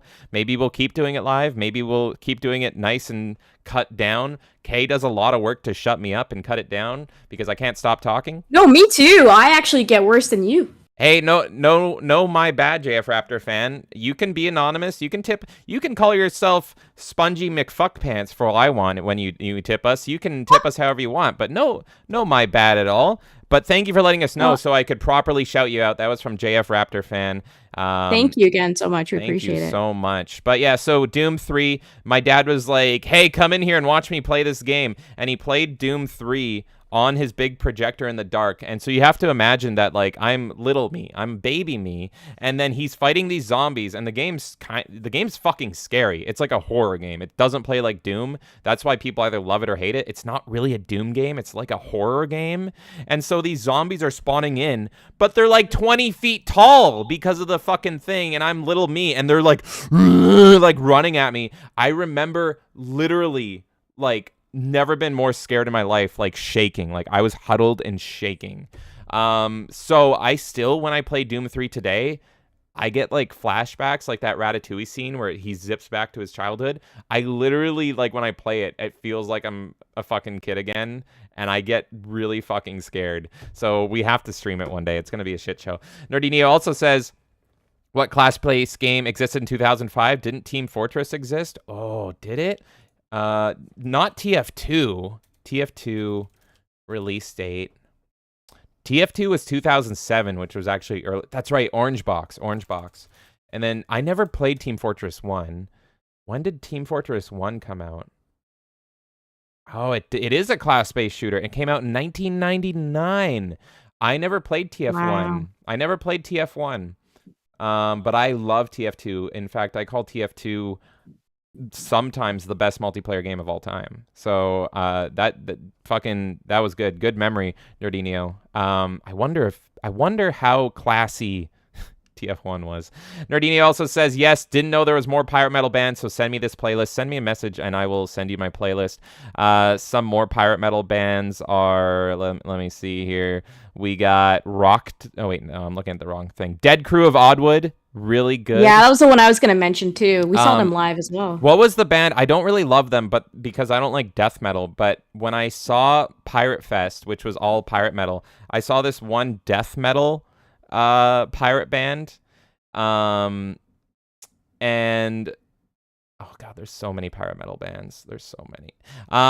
But I saw this one that was death metal, pirate metal, and I didn't really care for them until they stole the whole fucking show because it happened to fall on Valentine's Day, and they were like, "Guess what, ye pirates? It's Valentine's Day. You know what that means." And then all of a sudden, everyone went quiet. Everyone's drunk out of their fucking minds, and all of a sudden we hear da da da da da da da da da, and all of us were like, "No way!" And then all of a sudden, da, da, da, da, da, da, the whole audience, the whole pirate audience, screaming "Kiss from a Rose." When he hit that, baby, we fucking blew up. It was incredible. God, I can't remember the name of them, but I'll send them to you later. Just send me a DM and I'll send you that playlist. All right. We are how long into this? An hour and a half. Perfect. I'm going to cut one of our news stories. You know what? I'm going to say it really quick. Oh, yeah, I should introduce them. Let me do this. Let me do this. So I had 4 news stories. I'm going to cut one of them, but I can make it super quick. Anyway, so here's our next segment called What the Fuck is Going On in Gaming? Okay. I'm going to very quickly touch on this first story, and we're going to move on. Let's go here. Hey, Call of Duty, go fuck yourself. That's it. Call of Duty enlists AI to eavesdrop on voice chat and help ban toxic players starting today. Go fuck yourself. I'm never playing a Call of Duty again, ever. Fuck you. That's the news story. Hey, I'll just a note on that. Our shop has been selling a lot more of the old Call of Duties, like on PS3. So people are very clearly fed up with this shit. Yeah, good. I noticed it. Like as soon as that news came up, I was getting like I still have to file some orders after we're done this today. Oh, nice. So it's awesome. crazy how many people are buying like Modern Warfare 2 on PS3. Hey, get Activision. Keep fucking it up, because apparently people come to us when you fuck it up. So yeah, just since we're talking about this more than I wanted to, Call of Duty, yeah, they're pretty much going to be having AI to listen in and hear all your gamer words and say all the naughty things you're saying. Fuck you. We were just talking about last night how it was better back in the day, and you would just be like, I'm in the underground, bitch. I'm on Xbox, motherfucker, and I'm going to say what I want. Guess what? Here's my main problem with all the censorship and everything, and I said this on Side Scrollers as well.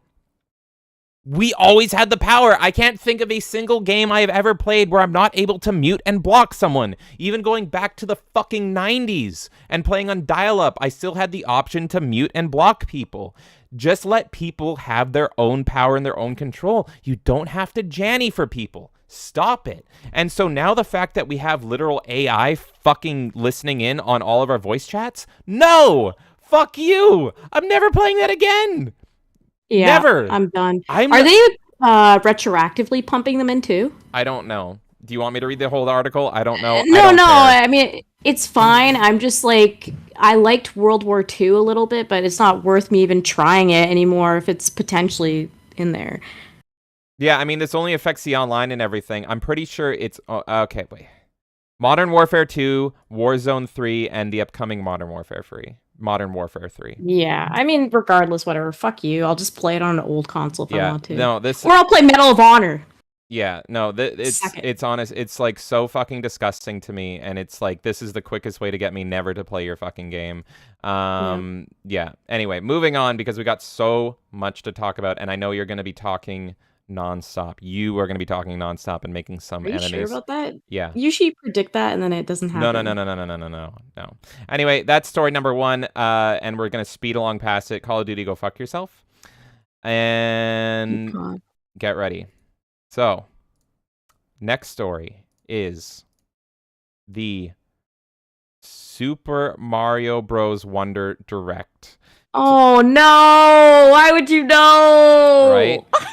Oh no! So, Super Mario Brothers Wonder, we got a Direct, and we're big Mario fans here. We're big Nintendo fans this generation, and I woke up, this Direct was at 7 a.m., and I woke up to Kay screaming because of how much she did not like this. If you didn't know, they did a Direct pretty much to be like, look, you already know the game is coming out, but let's actually get into the details of what this game is. You know it's a side-scroller, you know it's a classic Mario game, but let's actually talk about the differences and what makes this game unique. It's a 15-minute video, and they showed off gameplay, they showed off new mechanics, and everything. I am running it right now on the screen if you're curious to look at it while Kay screams about how terrible it is. After watching this Direct, me personally, it's a mixed bag for me. I have some things I like and some things I don't like. I will end up playing it. But I am more of a 3D Mario fan. I can't wait for the inevitable Odyssey 2. So 2D Mario, I'm like, it's never going to be 100% appealing to me. But from what I've seen, I personally am just happy it is not a new Super Mario Brothers game because I hated... it is, though. Oh, okay. Well, it's not in the new Super Mario Brothers series. So anyway, Kay is ready. Go off. Go off. Why don't you go off? I'm being cheeky about it. Like, the character models, it has a certain new Mario Bros, whatever, the Wii games, it has a certain, like, depth to it that is the same as those new Super Mario Bros games, in my opinion. That's where I see it as the same. Where do I start? Well, you can look at the stream. Well, I can start if you want to just jog your memory. No, it's not even that. I just, like, I'm so mad. There's, like, a badge system, and for me, the badge system was the thing I was yelling about, and I'm like, this breaks the fucking game completely. Essentially, there's a system in the game now where you can, like, add a badge before you go into a level. So it's like, do you want to, like, dolphin kick in the water? Here you go. Or do you want to, like... wall jump better, here you go. And to me, that completely fucking breaks the game, because every other Mario game ever, especially in the 2D style, you go into the level, there will be items present, or maybe there was an item you got from a previous level, but you go into it and you know when you jump into that level, you're able to beat it with your own skill. If you aren't able to beat the level, it is a skill issue, it is not a game issue, okay? This is how it has always been in Mario. The only exception I will say is there was the Switch New Super Mario Bros. That James and I played recently, and there was one level in that I was like, this is not good game design. Yeah, so for those games, they're infamous for, like, being terrible when you play them co-op. They're called Super Mario Assholes. The whole new series is fucking terrible in co-op. And in fact, some of the later ones, because they did too many of the new Super Mario Brothers games, some of the later ones I think just have straight up bad level design, and they're not. No, exactly. That's what I'm saying. It's like this. You're gonna get me into two tangents, because remember we were eating Fatburger the other day, and I was yelling about how, like, game quality is declining in general. That's like I get into that rant too, but you'd be able to go into a level, and typically speaking, you'd be like, okay, I can't beat this level because it's a skill issue, and I'm going to keep replaying this level until I'm able to do it. Now, with this game, you already have the variable of the new Wonder Powers, which I'm okay with because every Mario game ever has had different power-ups. I'm not against, like, things that modify the game. My issue is that you already have the variables of that. You have the variable of, like, that flower that makes the world change. And then you have this variable now of, oh, maybe if I put this badge on before I entered this level, I could make this jump. And that breaks the game. I think that ruins the game because then that doesn't feel like a true Mario experience. That's like it's almost like how you complain that Doom Eternal completely fucked up Doom. To me, it's similar. It's like Yeah, I you've get added that. too many variables. Like you've added lives to Doom, and it's like that's completely antithetical as well to Doom. For me, adding a badge system is totally antithetical to Mario. Now, I know that there's things that have been introduced as well in the last few I want to ones. make it clear, like the badge system to me is so misleading of a name, and that is what it's called. But when I hear badge, it sounds like a cosmetic like stamp on your profile. This is No, it's equipment. not. This is This is RPG equipment. style equipment where if you're in Exactly. a level, you can literally get equipment and then take that equipment and use any of it in any level. So you can use like a Batman style grappling hook and like just propel yourself through the level. Or there's one where it's like you are nonstop running and you can't stop running, but it also gives you a boost to jump. So it's kind of like, it's almost like permanent power-ups that you get throughout No, the exactly. level. But Think of it as here's like the difference. gear system. It's, yeah. Here's the difference, okay? In other Mario games, they've had this thing where, like, if you die 8 times, you get a little golden block and you hit it, and then it makes you invincible and you go through the level. Which I But hate. that's completely optional. You don't have to do that. And I'm not saying that this badge system is going to be essential because I can't say that until I've played the game. But that is completely just optional for people who are not good at the game. And like maybe there's kids playing it or whatever and they want to get through it. So they're like, okay, just hit the block and then go through. You're fine. This is modifying the flow of the game, in my opinion. You ready for And I something? don't like it at all. It's like, why are you adding this RPG element to a Mario game? It makes no sense. And I think what they're trying to do is this marriage of like all Mario like IPs. So it's like, let's have the 2D going, let's have the 3D going, let's put it all together, let's go wacky, let's go crazy, let's do this. And to me, the beauty of Mario is the simplicity of Mario. You can hop in, you can play, you can leave, and you have a good time. You're adding so many layers to this fucking game that you're gonna ruin it because it's like too complex. And when I say complex, it's not complicated to me. It's not like I'm gonna be like, I can't play this game, it's too much for me. It's just, why are you adding so much to this beautiful formula that stands on its own and it works? Why are you adding all of this shit to it? Let me say something real quick. What? You mentioned you died too many times, you get the golden block that just takes you through the level. That's probably my number one thing I hate in Mario games is that mechanic where, oh, hey, you're sucking. Here you go. Here's a free pass. Just get through the level. I hate that. This is what this is doing too. But I think it's an extra step. It's not just doing that. It's also saying, like, now every time I go into a level, I'm going to go, should I have equipped that badge?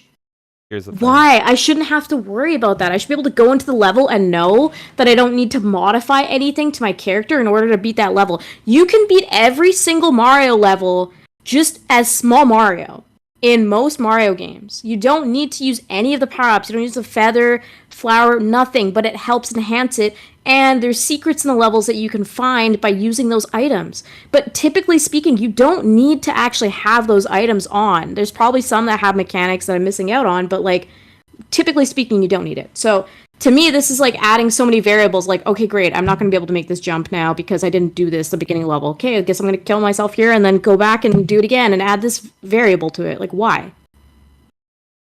What I was going to say is I like this system so much more than what was done before. No! I like this so much more. Do I see the flaws in it? Yes. But if this is a replacement for the, here you go, just beat the level, pat on the head, bye-bye now, I will take equipment that you can equip at any point. Because to me, in the context of this specific game, it's not cheating.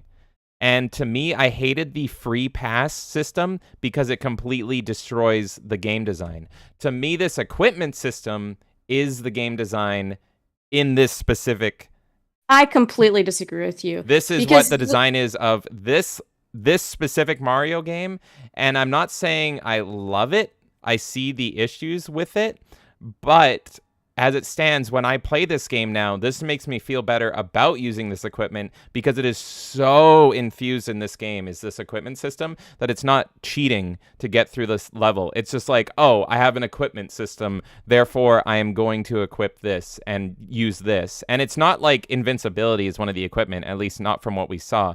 It's like it's adding actually, in... well, there's characters that are invincible. I hate those. So I there. hate that those exist, and those have been, and that is the thing, is that is one of my, I have 3 complaints about Wonder, and it is the Yoshi and Nabbit are the invincible characters. To me, that is the exact same bullshit that I'm complaining about, is the free pass level, the free pass characters. But I appreciate that Yoshi and Nabbit aren't equipment.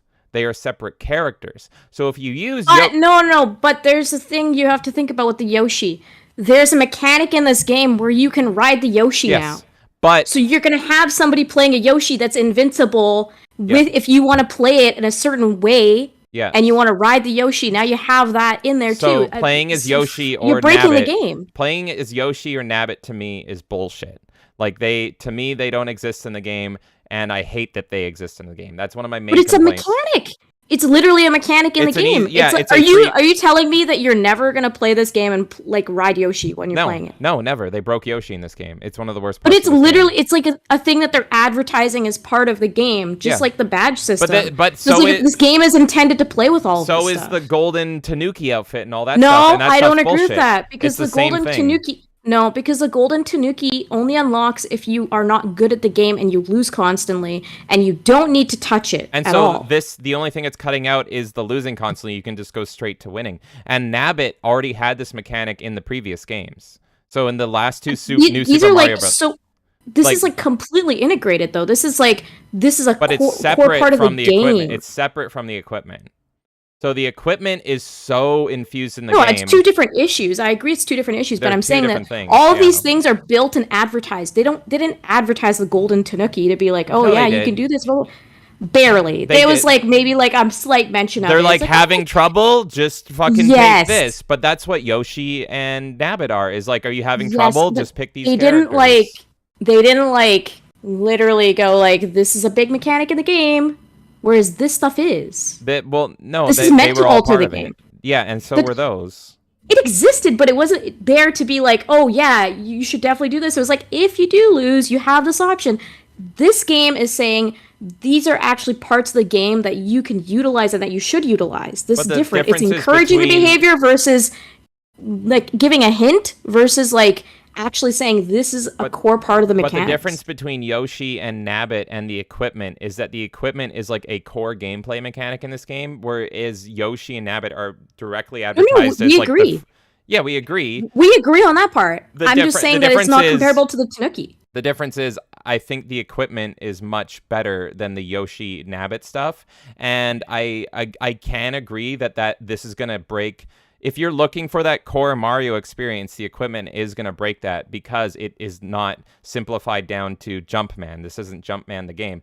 But to me, I look at Wonder now, and with this equipment system, the badge system as I call it, this is now the game. This is effectively a 2D side-scrolling Mario game with an equipment gear system, and that's how you're supposed to play it. So how I am going to play it personally is, because you don't get the equipment right off the bat, you have to do things to unlock them. I'm going to look up and I'm going to be like, what's the equipment? Oh, this one I'm going to like the best. I'm going to make sure I use that. And then I might not even try the level without equipment because to me, ARPG mindset, I'm like, why would I go into the level without equipment? Just the way it's advertised, it's like, why would I go into the level without a badge? It doesn't make sense. I am just hurting myself. But the Yoshi and Nabbits, I still fucking hate. That's one of my 3 complaints about this game. The other 2 I haven't even got into yet because they're so not on this rant. But those break the game. Those straight up break the game. Because at least the equipment, as far as I've seen, they're not just invincible. They are, you use a grappling hook and then you can like parkour through the level, or it's nonstop running, or it's something. It's pretty much saying, how do you play? How do you want to play this level? And let's enhance that. And so it also adds replayability because then it's like, let's try to go through it with this equipment. Let's try to go through it with this equipment. But is it giving you the core Mario experience? No, it is diminishing that because why would I play without any of the equipment? let me give you a comparison. And this is a complaint I have with Final Fantasy 16 as well. There is a system in Final Fantasy 16 that I think actually makes it a lower score for me. And what the system does is you have all your equipment and all that stuff. There's also this like separate ring or something you can equip, and it like automates stuff for you. So it's like, oh, do you want to have it so your dog constantly attacks? You wear this ring and it always will. But there'll be other things like, oh, do you want it so you always do this thing? It'll do it automatically. This is a new trend in gaming where they don't just have the core equipments that you have, they now have an extra add-on that automates something that you normally do. And so this is another spin of that system. I don't want to go too off topic, but I think that sounds pretty common. That reminds me, I always played a warlock in World of Warcraft, and you could always set your attack to either manually attack and you click it, but you could also have it set to different stances. So passive, it doesn't attack. Defensive, it attacks what you attack. And then aggressive, where it will fucking try to kill anything in sight. So that sounds more of like a stance for your Sure, but that's more of like an MMO type thing. This is starting to bleed into like single player experiences too. Okay. And like whatever, some games it works with. I'm not saying it doesn't work with every game. For me, it's like this thing in Final Fantasy is also advertised as like, do you want to make your game experience easier? You can set this. And actually, Sea of Stars, I think, even has that. Like, all these games are starting to get this. So to me, this is another kind of like twist on that as well. But now it's in Mario, so it's like, do you want these passive abilities that makes your gameplay easier? And I just don't understand why they're integrating this, and they can't just trust that the players are able to get through these levels without all these power-ups constantly.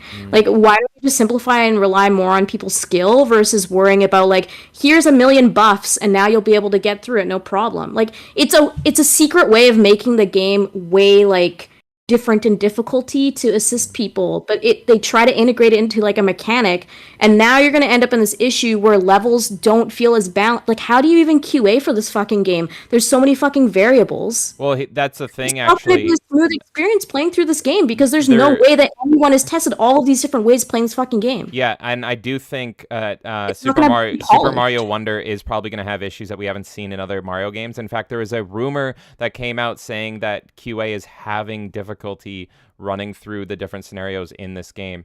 And probably it's because they're saying you have to run through it without equipment, but the game is built with equipment in mind. Exactly. So if you're running through this game without equipment, the game is probably hard as balls. Because the game is like, why are you going in without equipment? But then there is going to be diehard Mario fans that do that as an extra challenge. I think they should have a mode where like you get a special outfit or cosmetic or something if you can play through every level without equipment, and you get like maybe a 16-bit looking Mario as a like skin. I think that would be a cool reward or something. I don't even care about the reward or any of it because I just like... I don't know what they've built this game around. That's the problem I'm having. It sounds like they're building it around this system, but then it's like... it's built around this badge system. I just don't think it's you're building... It's not like there's just like 2 badges or something. There's like a whole fucking page of them. Yeah. And you unlock them throughout your stuff. So what? Now I'm going to be forced to like maybe go back somewhere, do that. Like it kind of turns into a Metroidvania in some ways, doesn't it? Like no, that's why like, I get like it, but that. This kind of appeals to me. Like this, which you know what? I will say, like, yes, the like Super Mario World, they all had that in a certain sense too, because you go back with a feather and you go and do this. Look at it this I'm way. just more concerned about how this is gonna like translate into the polish of a Mario game. That's my concern. We are getting 2 Mario RPGs this year. One of them's a turn-based RPG, and the other one's a platforming RPG. That's what this is. So this isn't a purely core side-scrolling Mario game. It looks like one. So if I were you, I would be upset and concerned of like, okay, this is fine. Don't put this in every future title ever. They're going to, though. That's the problem, is that this is going to be a trend. I don't want this to be a Breath of the Wild scenario where it's like, oh, that was successful, therefore this is going to be in everyone. I actually think that this specific mechanic is cool for a one-off, and I think this could work really great, and I love it. And even the weird, the like Wonder World system, I think is very Yoshi's Island, like very druggy and warpy. I love all of this. But as if I was a diehard 2D Mario fan, I would be concerned of them going ahead and putting this in every future title. As a one-off, this is cool. This is great. If this is just a Sunshine, I'm fine, okay? If this is literally just Sunshine and then we move on, I'm okay with that. But I honestly think that realistically speaking, I don't think so. I think this is going to be what they consider their Odyssey, but for 2D platformers, and I'm not okay with it. It's not. It doesn't look good. you're saying not visually though, right? I think the game looks gorgeous. No. I'm saying like, if you look at like the transformation of 3D Mario's going from like Mario 64, Sunshine was a one-off, so maybe Wonder will be like that too. But you go to Galaxy, you go to Odyssey, the transformation of the way that went, you can see like in Odyssey a reflection of everything else before it. Okay. And so I feel like what they're doing with these 2D ones now as well is they're like, oh, people still want the 2D ones. There's classic Mario fans, but let's make it modern. Let's add twists to it. So now it's like, why don't we combine what people love about Odyssey and we'll make it a little bit crazy, and then we'll still keep the 2D because people like the 2D. And it to me, yeah, it kind of is like a Breath of the Wild situation where it's like, oh, look, we added all this stuff. And from now on, just like Odyssey has inherited Galaxy and 64 and all this stuff, now all the 2D stuff is going to inherit all of this stuff. I don't like it. I feel like they're just trying to marry everything together.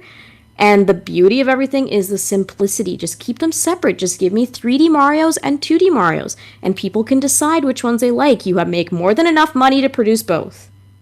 You don't need to worry about putting your eggs in one basket. Just understand your audience and understand that there are people that are diehard 2D fans and people are diehard 3D fans, and keep it separate. Mm-hmm. I hear everything you're saying and I agree, but then I also can't help but be excited because I think the mechanics that they're introducing are going to be really fun. But then I just really hope that for the more diehard fans that these don't become the norm, and that definitely is a valid concern. Like it's weird. It's like I completely agree with everything you're saying, and then I'm also excited to play it. So I'm like, it's like, oh, okay, It's but just like this could be fun as well. It's interesting to me because being a Sega Genesis kid, Sonic went through all its weird, quirky shit for a long time where the games did not feel good. And then all of a sudden you saw this swerve, and I believe it started with Sonic Generations. That's just a personal opinion. I started to go, people really do like the 2D stuff. Let's try to get back a little bit more traditional. We tried doing Sonic Adventure 2, all this stuff, and I love Sonic Adventure, and I do love some of the 3D ones, but there was a lot of shit in between, kind of like the Sega Genesis Sonic ones that are really good, and then getting to the modern stuff. But Sega did this swerve where they're like, okay, Sonic Generations, Sonic Mania, Sonic Superstars, and they understand what Sonic fans want. Sonic Mania is the best love letter I've ever seen to a series, ever. It is so good. So Sonic is going in this direction of like, we know what the people want, and we're going to return to that, and we're going to start building games in this style because the 3D was not working for us, and the way that we tried to go like all experimental was not working. And I'm not discouraging experiments. I'm just saying that's where Sega's going, and I'm really excited for Superstars, which is going to come out the same week. Yeah. Versus Mario, where they're just continuing to mesh everything together and add more and more and more. And I know that the new Sonic game is going to have extra bells and whistles to it, but I just feel like that team is really starting to understand and be like, okay, this is what Sonic fans were really into. Let's try to tighten our experience to go back to that. And Mario feels like people really like Odyssey. People really like this. Let's just mash it all together and see what the fuck happens. I love when Nintendo experiments. Don't get me wrong. I love it. They can go too far sometimes. They're going too far, and it's kind of destroying the core of what it is. Now, if they say this is a one-off, or they say this is a completely new branch, and actually we have 3 different style of Mario games. The Mario game design timeline. Yes, and if they go, we're doing the Odyssey style, we're doing the Wonder style, and we're doing the 2D, like Super Mario World-esque games, I would be totally happy. But the reality of the situation is I don't think they're going to do that. I think they're going to go, you have your 3D games, you have your 2D games, which is your 2.5D pretty much, like your 3D-ish kind of games. Mm-hmm. And I think this is going to stay as a trend. Okay. And I'm not happy about it at all. Clearly. Mario Maker doesn't do it for me either. Like, I like Mario Maker, but it also doesn't feel the same. Yeah. But they're not all Mario Maker now. I thought for a long time that Mario Maker was it, and then they wouldn't do a 2D game again because, like, let the fans fucking make them themselves. But here we are. We still, ever since Mario Maker, we've gotten more new Super Mario Brothers, and here's a new 2D one. So I think If I can, this is a rare time where you're the pessimist and I'm the optimist. I think the gameplay mechanics look really fun. I like that the badge system is not a free, like, easy mode system like Nabbit and Yoshi are. It's more of like embedded into the game. I get that I don't want it to be there forever for more of the diehard fans, but I think this game, I think I might actually enjoy this game more because of how they're going and approaching it. But I just want to say stay tuned because you're definitely gonna see some more of this from us. I do want to quickly mention some things because Kay's just been going off on the badges, the terrible badges for so long. Some things. Fuck the badges. I mentioned one of the things I don't like about this. There was two other things. Quickly, I want to say that I think the art style is absolutely fucking gorgeous. Thank God they're not doing that new Super Mario Brothers style, because I hate that new Super Mario Brothers look and But everything. I do kind of see it though. If you look at the character model No, of I Mario, think they and I he think doesn't they have have more the suit or anything, character. I think they have like they look. It does, but to me, it's almost like they took that like new Super Mario Bros. And they painted over and made it look better. But it doesn't look like from the ground up it was using anything different than that. It has like a little bit of a hand-drawn art style, and I am just so sick of how homogenized the new Super Mario Brothers games got. But here comes one of my complaints. While I do love the art style, one of my main complaints is actually something that does very obviously return from the new Super Mario Brothers, which I always hated, and is the a cappella soundtrack. Oh God, yeah, I am hate so that sick. too. And I have to say, I don't have a confirmation, but I believe listening to the music that it's actually Smooth McGroove. And Smooth McGroove is awesome, by the way. He does great stuff. Yeah. He does great a cappella covers. And if it is actually Smooth McGroove that is doing the soundtrack, the a cappella soundtrack for this game, like, good job, dude, because like that's a huge achievement. That's something you can say forever. However, I don't like the a cappella soundtrack in video games. And if you don't know if I'm talking about, it's like the soundtrack going like ba da ba ba ba ba da da da, like literally sounding like that. And instead of it actually, being like a soundtrack, it's someone actually just making the soundtrack with their voice and going da da da da da da. And I can appreciate it on a like musical level, but it gets very grating to me in a video game. And that was one of my main complaints about the new Super Mario Brothers is they all have the ba ba, and the like. I hated when the fucking opponents, like the Koopas, would like stop and do a little dance like they did I'll show you. Like the soundtrack would be fine, and then all of a sudden they would go ba ba, and it would like halt the motion, and I fucking hated it. I hated it so much. So I hear the a cappella soundtrack in here, and I'm like, please make it optional. Like, I am fine with it existing, but make it fucking They're not optional. gonna make it optional. It's not going to be optional. So No. yeah, I know. That, It never has been. And do you I agree, realize it completely breaks the flow. Do you realize how many things that I hate in video games would not exist if they just made a toggle? If they just made a fucking toggle system to give me the option to turn it off. And I've been screaming this forever, but it's like, you can do all your fucking bullshit that you want that I hate about video games. If you let me click it off, I don't care. And video games is a beautiful art form because it lets you do that. Again, going back to Unreal Championship 2, you get the Unreal announcer, but because it's made by Midway and it's a marriage with Mortal Kombat, you can put on the fucking Mortal Kombat announcer. And so the game feels like Mortal Kombat even more, and it's like, oh, thank you. Can video games just give me more fucking options?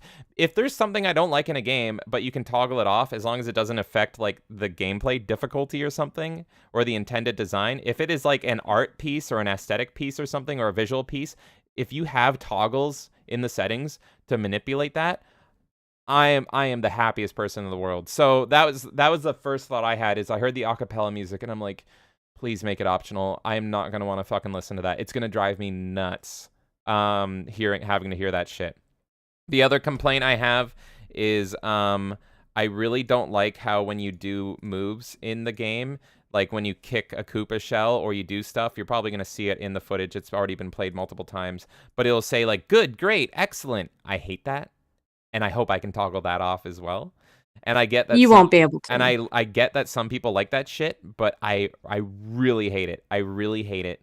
so fucking It's much. like a more deliberate way of giving That the right there, yeah. satisfaction. Yeah, great, You know good, that, like, great. It's so trendy and but TikTok-y. they have that mechanic in other games. It's just that they don't say good, great, excellent, whatever. It's just like you feel it with like what you're doing because you get one-ups and It will- stuff like that, right? it- there is a It will be audio like a cue that sound, you an get, audio cue, yeah, and I'm but fine with it's that. like But this is very like, oh, people don't understand excellent. what we're doing here. I really hate it. I really hate the fucking text on screen. Yeah, it's so everywhere, and it's like, again, if you just let me toggle off the in-game text, I'm fine, and I don't fucking care. I am going to, if they give me the option, that is day one, I am turning that off immediately, because that, I don't know, there's just something super fucking grating about it. To me, I don't know how you feel about it, but that was my It main annoys me, but it's like that was my main things. Is you're having problems with the game's like core design gameplay. yes. I'm having problems with more of the aesthetic choices and more of the art choices. The core gameplay looks fun to me. It doesn't look fun to you. I'm having problems with the musical choices and then some of the visual choices. I'm a really big RPG fan. Like, I just think that it should be in separate places. I don't think it needs to all be like we're ending up in this like hodgepodge era where it's like everything just needs to be everything together. And the beauty of video games is that you have all these different genres that work well on their own, and I don't care about crossovers, but we're getting to this point where everyone's just trying to throw everything in their game, and now I'm seeing Nintendo do it and it scares me. That's really where it comes from. It's like I don't want to see this in a Mario game. This is where I come to have a simple experience. This is not where I come for like all this other stuff. And I know where to find those things. I can play Paper Mario to have the fucking Mario RPG experience if I want to. I don't need these systems in a Mario game. So that's our opinions on the new Mario. For me, it's a mixed bag, and some of it I love, some of it I don't love. Kay's going to be screaming to the high heavens, and we're going to be playing it here, so stay tuned for that. Do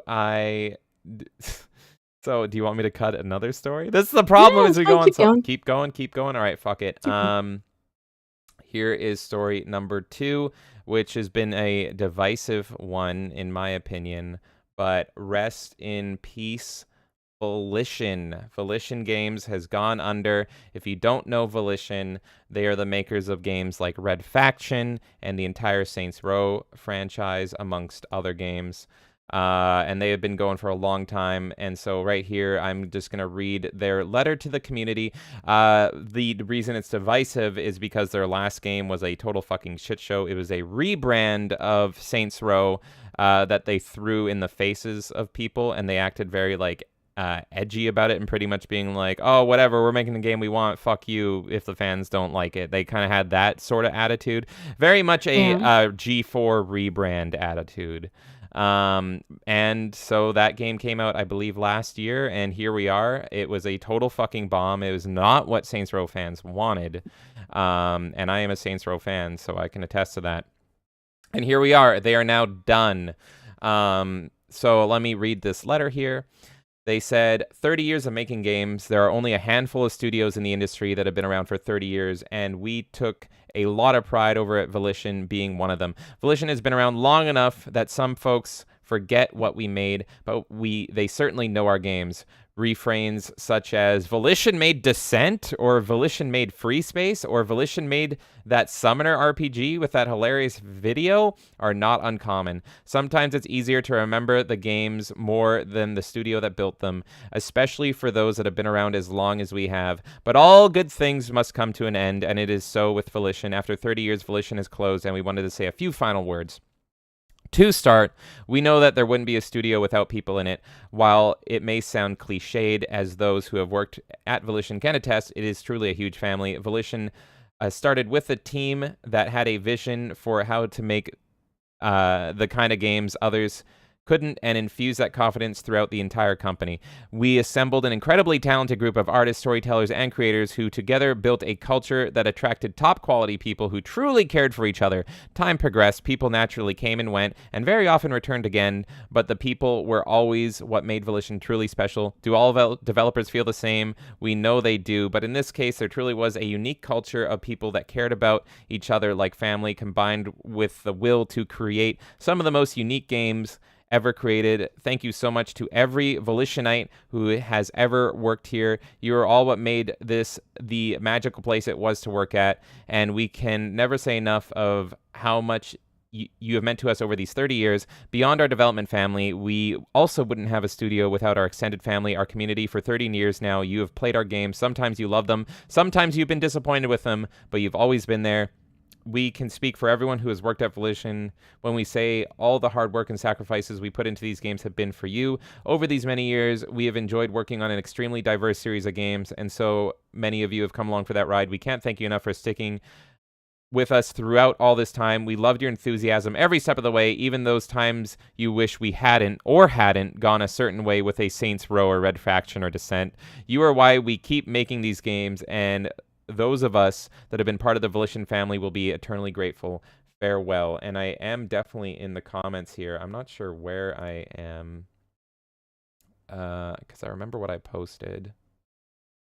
This is a huge fucking thread, but I pretty much said that I hope, thank you for the memories, and I hope everybody gets there it is. I said thanks for the memories, hope every team member gets picked up somewhere soon, and I posted a beautiful shot from concept art from Saints Row. I believe this was Saints Row the Third, and it's a pic that definitely goes hard and kind of encapsulates what I loved so much about that game. So this was divisive because they made a completely fucking dumpster fire game. They rubbed it in our faces. They completely destroyed the IP that they made us love.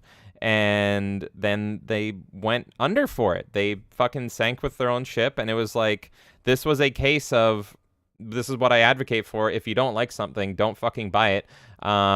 I don't like the direction Mortal Kombat's going, and I'm a diehard, lifelong Mortal Kombat fan. I'm not going to buy it. If I ever buy it, it's going to be used on discount on sale. I don't want to support the direction of that game and many other games. So you got to vote with your wallet, and we did vote with our wallets with Saints Row. It was a complete dumpster fire and a spit in the face of the fans, and here we are. The company has gone under. I recognize that, but on Twitter, I was still getting a little bit of heat. I know, heat just attracts to me, because I said, I hope everyone gets a job somewhere else. And then people were like, not after that last game and all that stuff. And it's like, look, we voted for our wallets and it worked, but these are real people that have jobs, that have families that they need to feed and all that stuff. And I guarantee you, video game development nowadays, it's not one person. It's hundreds of people.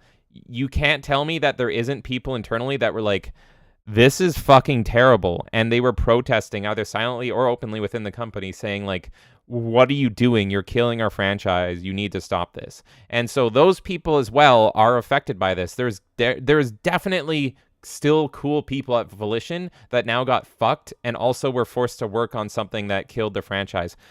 Am I wishing well wishes to the people that were shoving it in people's faces on Twitter, being like, haha, we're ruining your game and it's better now? No, they can go fuck themselves. But the silent majority, maybe minority, but anyway, the actual good people in the company, those people have also lost their jobs. So I can't be gloating and so happy that an entire company that I loved, they made the Punisher game as well. I'm going to be streaming that, that they're gone. So that's kind of my thoughts on it. Is it's bittersweet's the wrong word. It's more like it makes sense, but it's still sad. It still sucks, in my opinion. So it's not something to like celebrate. It's more like there it is, and I wish you guys just made Saints Row 5 as it should have been. So because now we're probably never gonna get Saints Row again. So it's dead now. They killed it, and they killed themselves in the process, and it fucking sucks. But I do truly hope that like all the talented people that were not for what Saints Row became, I hope they get jobs and they get to work on cool games again. Any thoughts? That's my thoughts. I mean, that was really well said. It feels like a complicated issue to me, because I think the part that you worded perfectly is there is always people inside that don't agree with those decisions. The truth is that the video game industry has grown to a point where it's not simply three people sitting at a desk saying like, we're going to make this game and it's going to be great and let's fix this in 5 seconds and whatever. Yeah. Anyone that's worked in any sort of startup versus a corporate entity will understand that when you're a small team, in your startup or whatever it might be, like, it's just everyone flowing with ideas and bouncing off each other, and you pivot quickly, and you're listening to your audience, and you're really like able to fix things when they're starting to end up in a bad direction very quickly. And also people's opinions are weighed very differently in a smaller environment. You get to a point where a company reaches success, and it's an unfortunate thing, but you start to filter people out. You've said it before as well, where like those companies are not the same people that started it, right? Like it's never just all the same people all the way through. We have to accept that, like even with Rockstar, the Rockstar that created the original GTA and all that shit, this is not the same Rockstar anymore. And so the same thing must have happened here, where you start to filter people out. People come and go, they move on to other projects, whatever, shit happens.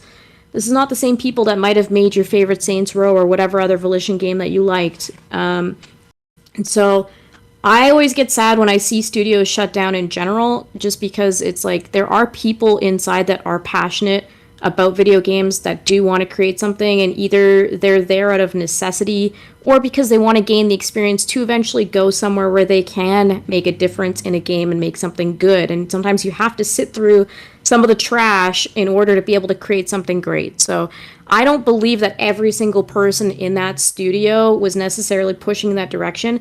Am I pissed off at the people that are arrogant, that feel like they can rub it in our face and be like, fuck you, we're going to make this shitty game and we don't give a fuck about you as a fan? Absolutely. Like, I'm not personally emotionally invested in Saints Row, but I can understand it. I would be pissed off if I was treated that way about a series that I really love. And it's happened before. I get why people are kind of laughing and pointing at it, because it's like, fuck you. You don't want to value your fans. You don't understand what we want. You're going to sit here and laugh at us. And I think the G4 comparison is really good.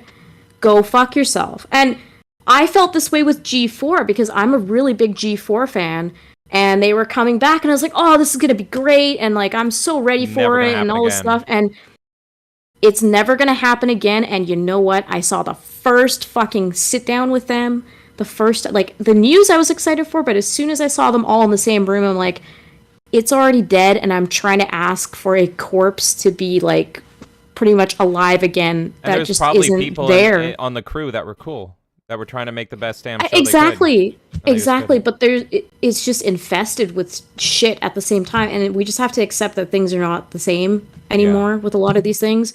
And so, like, there's a lot of things I loved in the early 2000s that are just, it's not there. And my thing is, I really want to fight to bring that kind of stuff back, because I think there is a large silent majority that is starting to get louder, that does desire all of these things, that wants good quality out of their games, that wants to be more carefree. We want the escapism. We want all this shit.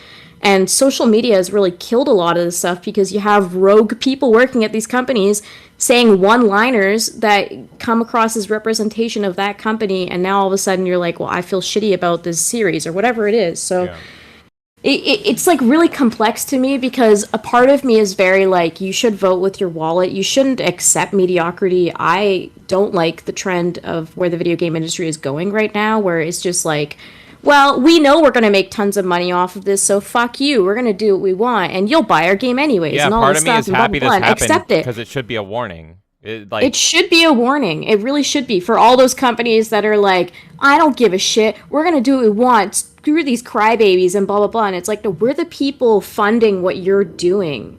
Without your customers, you're nothing. So I, like, in that sense, yes, as a consumer, I think, you know what? That's a consequence of your actions, and that's what happens. But just understanding the nuances of the industry, and also, like, the thing is like, when we saw studios shut down in the past, it wasn't always like people saying fuck you to their fans. It wasn't always people creating shitty games and that kind of stuff. It was also, it used to be an issue of the parent companies not understanding the value of the company that they owned.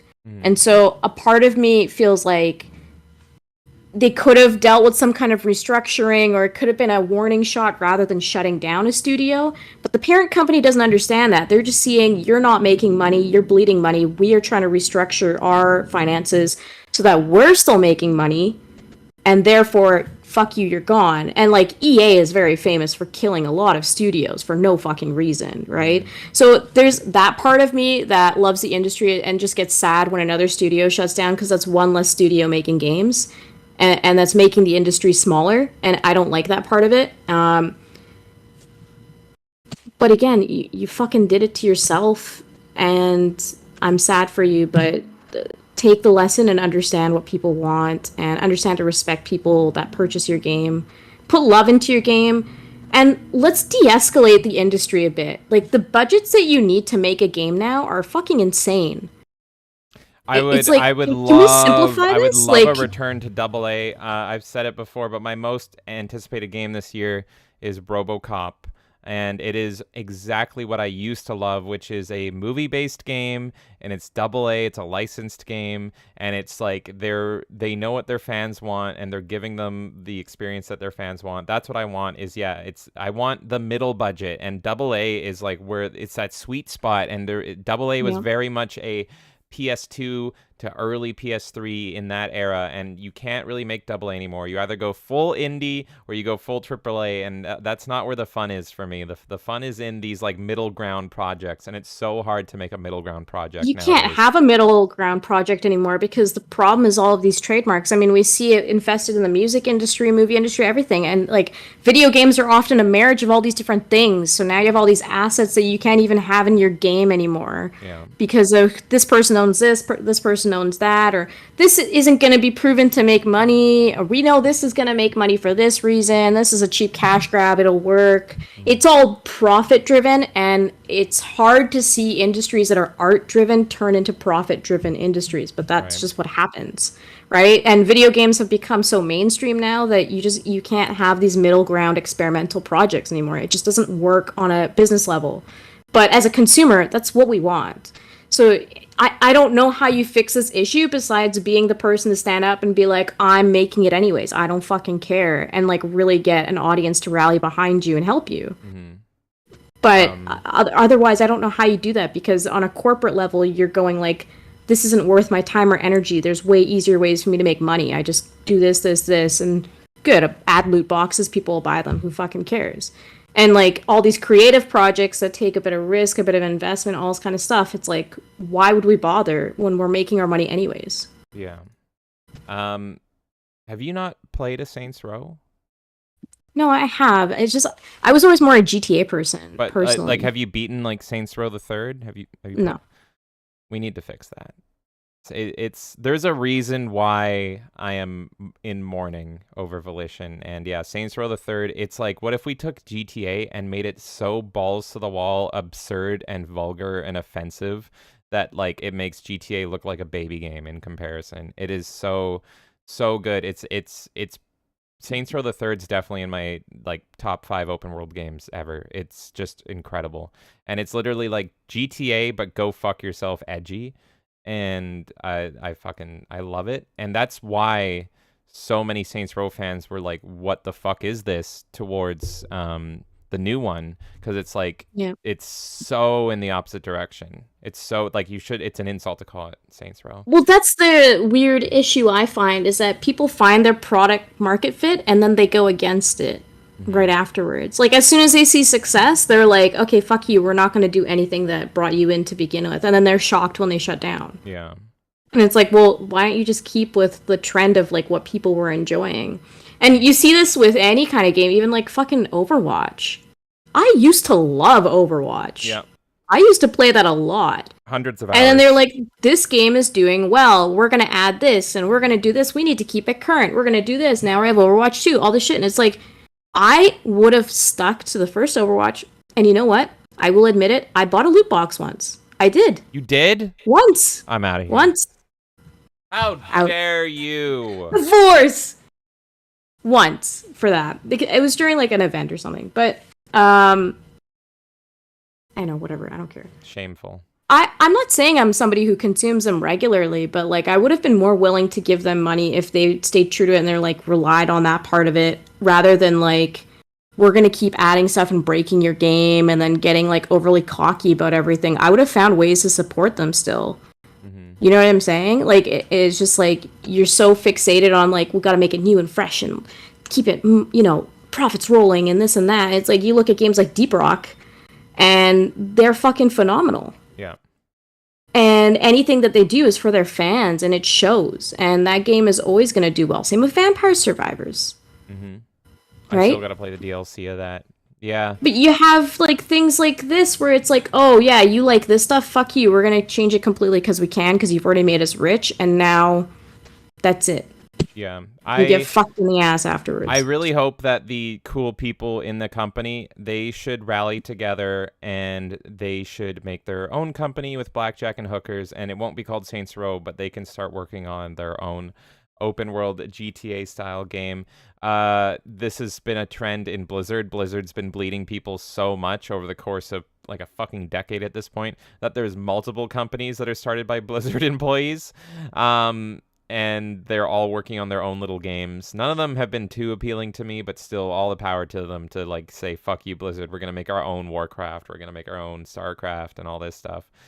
So, yeah, I don't know. I'm just going to say rest in peace, Felician. Thank you for the memories, and I hope everyone gets a job soon and to support their families. And for the rest of the industry, you know what? Don't piss off your fans and then gloat about it. Your fans are you. Like, you owe them everything.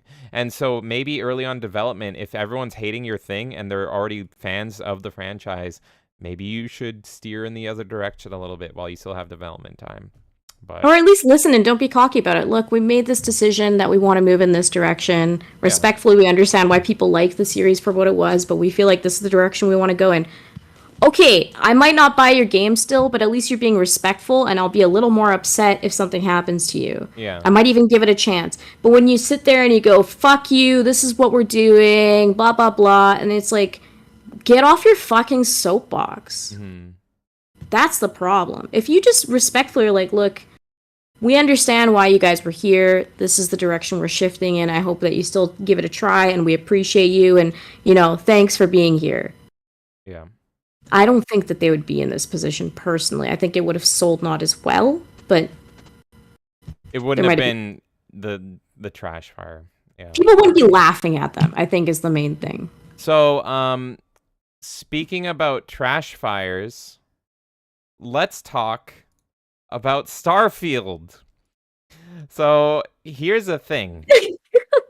I am not a Todd Howard fan. I have dodged his sweet little lies, all right? But I do appreciate the memes, and in my circles, there is a lot of Todd Howard loyalists, to the point where... So a lot of people... Let's talk about Starfield. Starfield was arguably the most anticipated game of the year. This is the next Fallout, the next Elder Scrolls from the legend Todd Howard himself. And with that game comes... caveats. There's always going to be bugs. There's always going to be issues with a Bethesda game, right? That's part of the appeal. If you're a diehard fan, the bugs are part of the appeal. But the game came out, and I have seen such a divisive take on this. Some people are saying it's a masterpiece, 10 out of 10, and then you have places like IGN that are like, and IGN's known for giving high review scores. Like, their 8 is their bar. 9. Everything is an 8, and they gave it a 7. And this is a major AAA game. This is arguably the most hyped game of the year, and they gave it a 7. And that's when I was like, uh-oh, something's wrong here, big guy. What's going on here, big guy? So this is kind of more of an open discussion on the absolute state of Starfield. I've seen it from a distance, but I've had a lot of friends that I talk to privately message me being like, Todd is my one savior. He's my one savior of modern gaming. This is all I'm excited for. And they message me and they're like, never mind, it's shit. I'm telling them, I'm like, oh, I'm playing Twisted Metal on PS1, like, because we all hate the current state of the industry. And so I'm like the old boomer playing Doom 64 and all that stuff. And they're like, it's Todd or bust, baby. And then they all message me and they're like, it's so over. It's so over, Todd Bros. It is not what it was. I was actually in prep for this today. I was reading threads because Jim was talking about it being like, is it actually a shit show? And he was saying like, so it's not actually open world space, which that was the appeal, was like the No Man's Sky style. Like, you want to manually travel from one planet to the next. And I don't have confirmation of this because I haven't played it myself, but I was reading through Jim's thread, and it was a whole lot of like, it's all fast traveling. It's all just like you're fast traveling to like rooms and instances, which is very antithetical to the Bethesda RPG. And it's very much false advertising for what Starfield has promised. But then I do actually hear people saying they're having an incredible, wonderful time, and sure, it's ugly, but they are enamored by it. So this is going to be probably the most divisive game of the year. I am seeing people either love it or hate it. I'm seeing no in between, but I have the feeling that it is more on the shitty side because I have so many anonymous Todd Howard fans that are talking to me and they're like, no, this was one sweet little lie too far. So I'm going to pull up the IGN review here, which kind of kicked, in my opinion, the IGN giving it a 7. This was kind of the first like post-release like, oh fuck, it's not actually good. I'm curious here. Wait, okay. So they gave their Fallout 4 a 9.5. Where's the verdict? Okay, so there, and this is in IGN speak, everybody. This is IGN speak, so they rate everything higher. A 7 to me from IGN is like a 4 in reality. They said it's never a great sign when someone recommends a game on the grounds that it gets good after more than a dozen hours, but that's very much the kind of game Starfield is, and I do recommend it. There are a lot of forces working against it, and thus the combination of disjointed space travel, non-existent maps, and aggravating inventory management, and a slow rollout of essential supplies. Let me make sure. Yeah, this is on screen. Very nearly did it in. It was the joys piloting a custom spaceship into and out of all sorts of morally ambiguous situations in a rich sci-fi universe that eventually pulled it out of a nosedive. I'm glad that I powered through the early hours because its interstellar mystery story pays off, and once the ball got rolling, combat on foot and in space gradually became good enough that its momentum carried me into New Game Plus after I finished the main story after around 60 hours. Like Skyrim and Fallout 4 before it, there is an immense amount of quality role-playing quests and interesting NPCs out there waiting to be stumbled across, and pull to seek it out is strong. So very much a mixed bag, and if I'm reading between the lines of IGN, they're like, there's good to be had, but it is kind of a letdown, and it's kind of fucking all over the place. So yeah, I don't know what your thoughts are on Starfield. It is also a buggy fucking mess and a total shit show, which is Todd Howard's specialty. So I said right here, I'm like, how is everyone enjoying Starfield? Did you believe Todd's sweet little eyes this time? And then you got the Howard stare is one of Todd Howard's most recognizable directorial techniques, a method of facial animation where a character stares at the camera with an upward tilt to convey to the audience that the character in question is at the lowest point of their derangement. But if you see, we had one of our followers here actually say, I have to say it's looking to be my game of the year alongside Baldur's Gate 3. It's going to be one hell of a Game Awards this year. And then you said, let's burn it with Beavis. And then here's some more screenshots there of their faces. Good fucking lord. Like, literally, here I thought Mortal Kombat 1 had the ugliest characters, and I don't know. Maybe I need to take that back. Maybe I need to apologize to the fake Mortal Kombat fans, because this looks really fucking rough. So yeah, I don't know. That's pretty much it. I was curious if you have any thoughts on Starfield in addition to that. Yeah, I have a lot of thoughts on Starfield. But I don't want to take up too much time with it because I feel like I can just go intense on it. I think, like, this is par for the course with Bethesda. Bethesda has never had beautiful character models. I feel like they're not very good at animating human faces. This doesn't surprise me, but still, looking at these character models literally unsold me from the game. I was like, I am not playing a game where people fucking look like that. I'm sorry, but that is like just, it's so ugly for next gen. It's not even funny. Mm-hmm. So that, amongst a few other things that I'd heard, I was kind of unsold on it. I was thinking of giving it a chance because we have Game Pass. So I'm like, oh, well, when it comes out, I mean, what's the harm in installing it and playing a little bit? But I think people, like, they remember the good old days of Morrowind, Oblivion. I know there's a lot of Fallout fans. Like, they think of those experiences and they're like, oh yeah, this is going to be another, like, great experience like that. And it's another story of teams changing.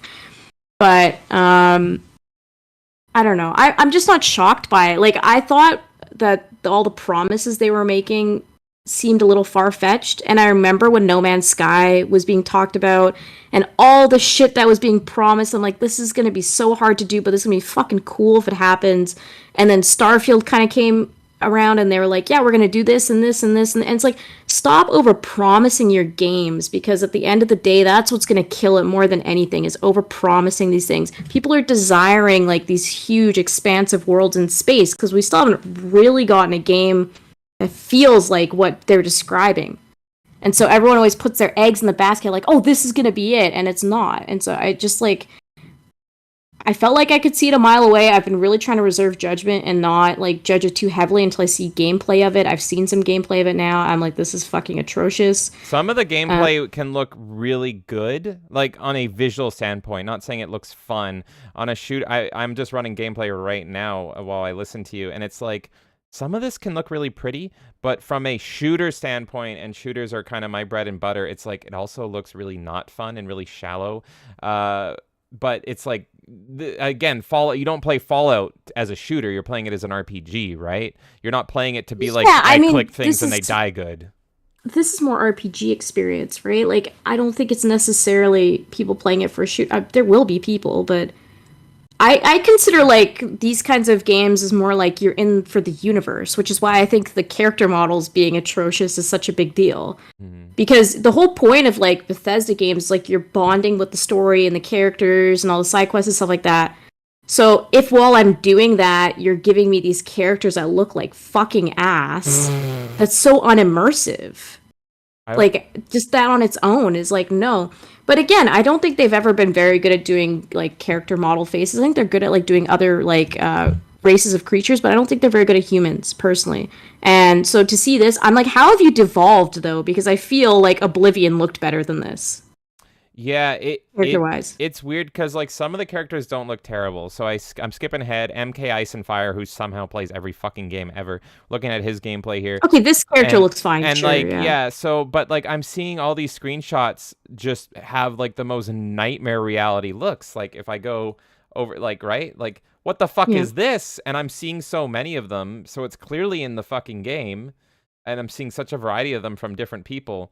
So I don't know if it's like they bug out or like what, but it's just like, it's interesting to me because this is how I felt about Cyberpunk when it came out too. It had a lot of similar issues, right?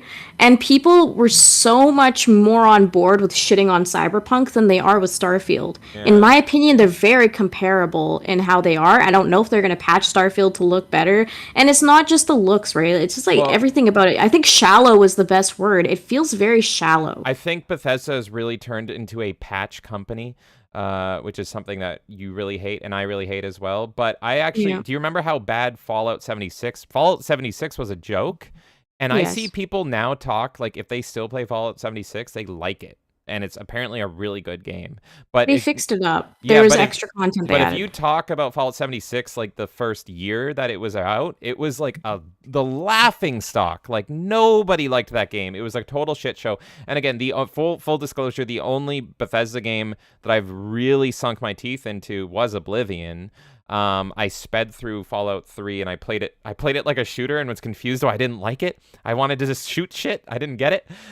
So I'm an outsider to this, but like, yeah, it's weird. The thing is, this game was so anticipated and it's so hyped up.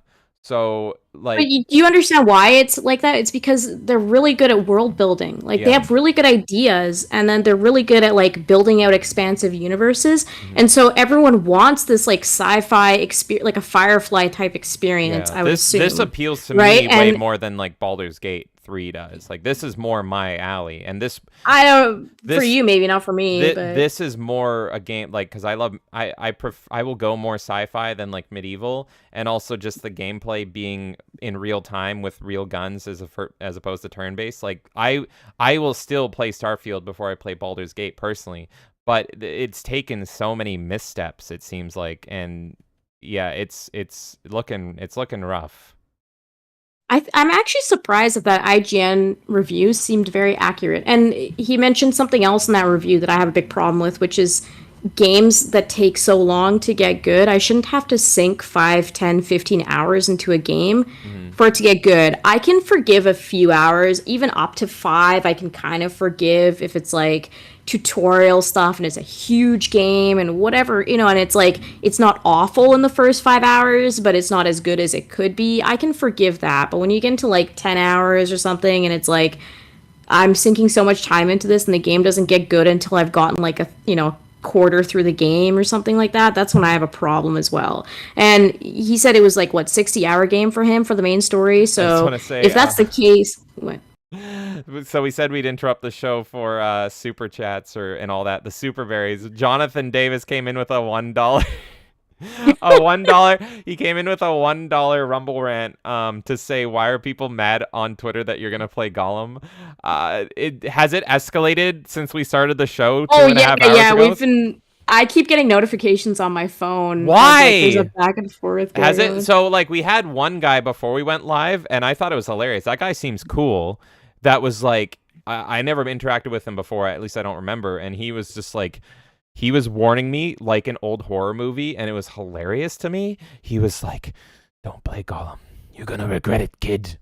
You're going to regret it when you play Gollum. The game took years off my life. Like, that was the vibe I was getting. And Jonathan Davis was in the comments being like, buddy, he's playing the... And Jonathan, once again, thank you for buying Gollum for us. Jonathan was like, buddy, he's playing the game because it's going to be funny. It's going to be entertaining. Right? And that is, like, I mainly play games on the channel that I like, but, like, that is one where it's like, Jonathan wanted me to play this because he thinks it's going to be funny. We're going to stream it. It'll be funny. But so people maybe now... But I don't disagree with this person. Like, I kind of get it. I haven't read the whole conversation, so I don't know if it's escalated since we've been on the podcast, but, like, and I disagree. Are people actually mad that I'm No, I have no idea. I'm just saying I've seen, like, notifications that we're getting tagged and stuff, whatever. But the side I get of it is, like... I don't know if this person's a Lord of the Rings fan or what they are, but just put yourself in the shoes of somebody that like loves a series and then a game comes out for it and there's a lot of missteps and it's shit, right? So you're going to be like, don't buy this game. It's shit. There's so much better out there, whatever it is, right? You're going to, because we literally just talked about volition and we're like, vote with your wallet. So this person is coming from a vote with your wallet kind of perspective, I would assume. I'm just trying to give some grace to it and say that's probably where they're coming from. So I do understand that part of it. But the thing is that you're streaming it because Jonathan bought it. Thank you again, Jonathan. And for us, we're like, if it's funny, we'll do it. Like, and we're able to laugh at stuff. And I think that's that little bit of spice is starting to be lost on the internet where people don't understand that it's like you can play trash to laugh at it and it's okay. You can still be mad that a game was butchered and like this Sindarin sound pack, I'm pretty sure was literally locked behind, like you had to pay extra for it, right? So it's like, that was a piss off because they originally promised that as part of the game and then they literally like charged people for it later. So there's a lot of stuff in that development that pissed me off, but it's fucking funny. It's so bad it's good type cringe content. Jonathan, so I'm ready for it. Jonathan did say mad loose term used for dramatic effect. Yeah, no, it's I loved the fact that that guy seemed genuinely concerned, and that's why I played the sometimes dead is better. I'm saying like I get funny. Like where they're coming from, but also like I'm in the perspective of you where I'm like, who fucking cares? We're just gonna play a game and laugh at it, and I'm all for it. Like it's gonna be funny. Here's the thing: is like I'm a masochist. It is up my fucking style to play games I hate. Jonathan bought us Gollum, but don't forget that like a month ago, I bought Gotham Knights for like $30 with the intent of I'm going to stream this and I'm going to fucking hate it. And that was my own money and I'm going to stream it and I'm going to be screaming and hating it. But I would play, even if I wasn't playing it for you guys, I would play it and play because I'm a Batman fan and be miserable. So even though, like, I will play games that everyone hates that I love, and everyone's like, why do you love this? And I'm like, I don't know. And then I'll also play games that I hate because I get a weird masochistic enjoyment over playing shit. This is why I love Angry Video Game Nerd, is like the whole, like, I understand, like, he's playing things he hates and it's entertaining and funny, and I've always felt this that. This is why I like Silent Night, Deadly Night 2, right? Like, it's the stupidest fucking movie ever. Yeah. But it's just like, it's so cringy, it's funny. So, like, I'm fully for it. I'm excited for you to play Gollum. I'm glad that you're the one playing it because I'd probably get super furious, but I'm kind of curious where the game goes and I'm ready to fucking laugh. And I think that's what people have to understand is like, it's okay to laugh at shit too. That seems lost It's on the okay. internet. It's like, hey, guess what? Remember, you're on the internet. Don't take anything seriously. It's the fucking internet. It's made to laugh at stupid shit, and you laugh at the people that are taking things too seriously. So anyway, yeah. Is there any other thoughts before we move to the final segment for Starfield? Starfield is a pass for me. I'm not surprised to hear all the complaints I do. I'm actually shocked at that IGN verdict. I think it's pretty good description based on everything I've seen. They're getting shit for that, by the way, because other places are giving it 9s and 10s. Right, and I'm genuinely stunned because I do not trust IGN or any journalist site really. So I'm actually stunned. Can you tell me they gave an accurate review? Tell me what face on the screen is you when you're stunned. I'm trying to. Oh, fuck off! I fucking hate this shit. I'm telling you right now. You posting that image literally made me be like, I don't care if people end up saying it's the best game ever. I am not touching it. I don't care that I have it for free. I'm not touching it anymore. It's disgusting looking. Fuck you. Anyways, right, so my point was to finish the IGN review. I'm very stunned that it was actually accurate from what I've seen. I don't know for sure. I will never know because I'm not fucking touching this game anymore. It looks awful. I'm not rewarding trash like this. I'm good. I'm gonna stick to Morrowind. I gotta play a clip. And Mass Effect. That's why I'm playing Mass Effect. Hold on. For all the people that believed the sweet little lies, I got something that I gotta play right here. Ready? You ready for this? Yeah, I don't know. So for everybody that believed Todd's sweet little lies once more. Who's laughing now? Exactly. Who's laughing now, Todd? You're laughing all the way to the bank. All right, that was our news segment. And before we go to our Anything Goes, let's catch up with chat. Let's catch up. I just want to shout out Juicy Eel, who's coming out for the first time on Twitch and just left a message saying, "You are not Destiny." And to that I say, thank you. Thank you for making me not Destiny. I don't know if you mean the shitty game by Bungie. I am not a video game, or if you mean the streamer. But either way, thank you, God, for not making me Destiny. Whichever version Juicy Eel means. Thank you.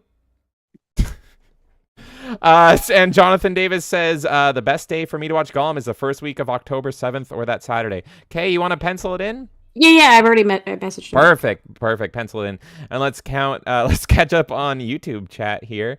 Where the fuck am I? You're at, oh yeah, people I got are such pussies now who can't handle getting their feelings hurt. That is Nerdy Neo, and I agree.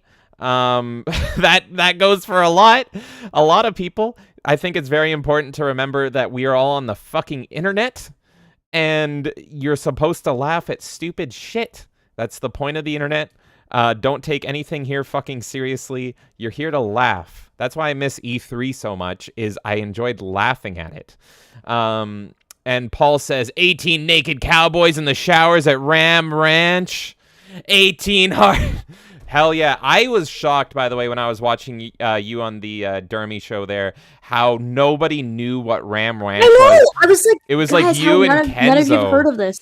It was literally just me and Kenzo being like, you don't know what Ram Ranch is? Yeah. How do none of you know what Ram Ranch is? I have fucking, I've listened to Ram Ranch so many fucking times. It's still in my playlist. It's in my gym playlist. Honestly, that guitar kind of slaps in that song. Yeah, no, on Spotify, I pretty much have a music playlist that that's my go-to music I like, and it's always on average. I take songs out, I put songs in, but it's always around 2,000 songs in there. But I always leave Ram Ranch in there because it's just so funny. When at random, I'm doing something, I'm listening to my music, I'm working out at the gym, and all of a sudden I hear 18 naked cowboys. And it's like, oh, here we go. Paul says, I killed Kenzo just now in the meme stream with that. Yeah, Kenzo, what a real G there, knowing Ram Ranch. I need to teach everyone about Monkey Island and Ram Ranch, clearly. Paul says, I think Wonder looks cool and fun. I mostly agree with you, Paul. And he says, I thought the badge system gives it replayability. That's true. And now I do the level with these badges. Sure, they'll be a bit OP, but I guess I just see the fun and I stuff. think that's downplaying how OP it's gonna be. Like, I think we gotta I really think yeah. it's gonna break the design. I'm firm on that opinion because I just feel like you've added way too many variables to this game, and it's not going to flow as well as anybody anticipates. Because you can't always anticipate how users are going to use that either, right? That's the problem. Is that you can build around this as much as possible, but the more variables you add, the more vulnerabilities you add to yourself too, right? It's like, how do you know like how a user is going to use this or that or like clip into something? Like, Nintendo's so famous for their polish and for their like good game feel, and you're layering too much. Yeah. I'm not going to get into that rant again, but that's the TLDR. Yeah, I am more on Paul's side, but I'm more cautiously optimistic. I think it definitely has a high potential to take away more than it adds. But I think I'm going to have fun with it. But then I get everything Kay is saying. Nerdy Neo says, I love Hellblade and Plague Tale. I consider those AA games. Yeah, Hellblade is like... So I've been recommended Hellblade so many times, and I don't want to ruin it for you, Nerdy Neo, but I really don't like the character's face. Her face pisses me off like Todd Howard face. Let me do the Hellblade screaming face here. But here's the thing. I should fucking play this game. I should play this game. You know why? It's the same makers as one of my favorite games of all time, Enslaved. So this is... Honestly, the chick reminds me of the first layer. Oh, from Buffy, yeah. Yeah. I can't even find... It's, like, from the new trailer, but, like, the new trailer for Hellblade 2 or whatever, like, it really made me uncomfortable, and Look, my theming in it is, like, I rate women in video games, clearly. That's the theme. You have Stephanie McMahon, and then you have Tanya in Mortal Kombat. That's the tier for women in video games.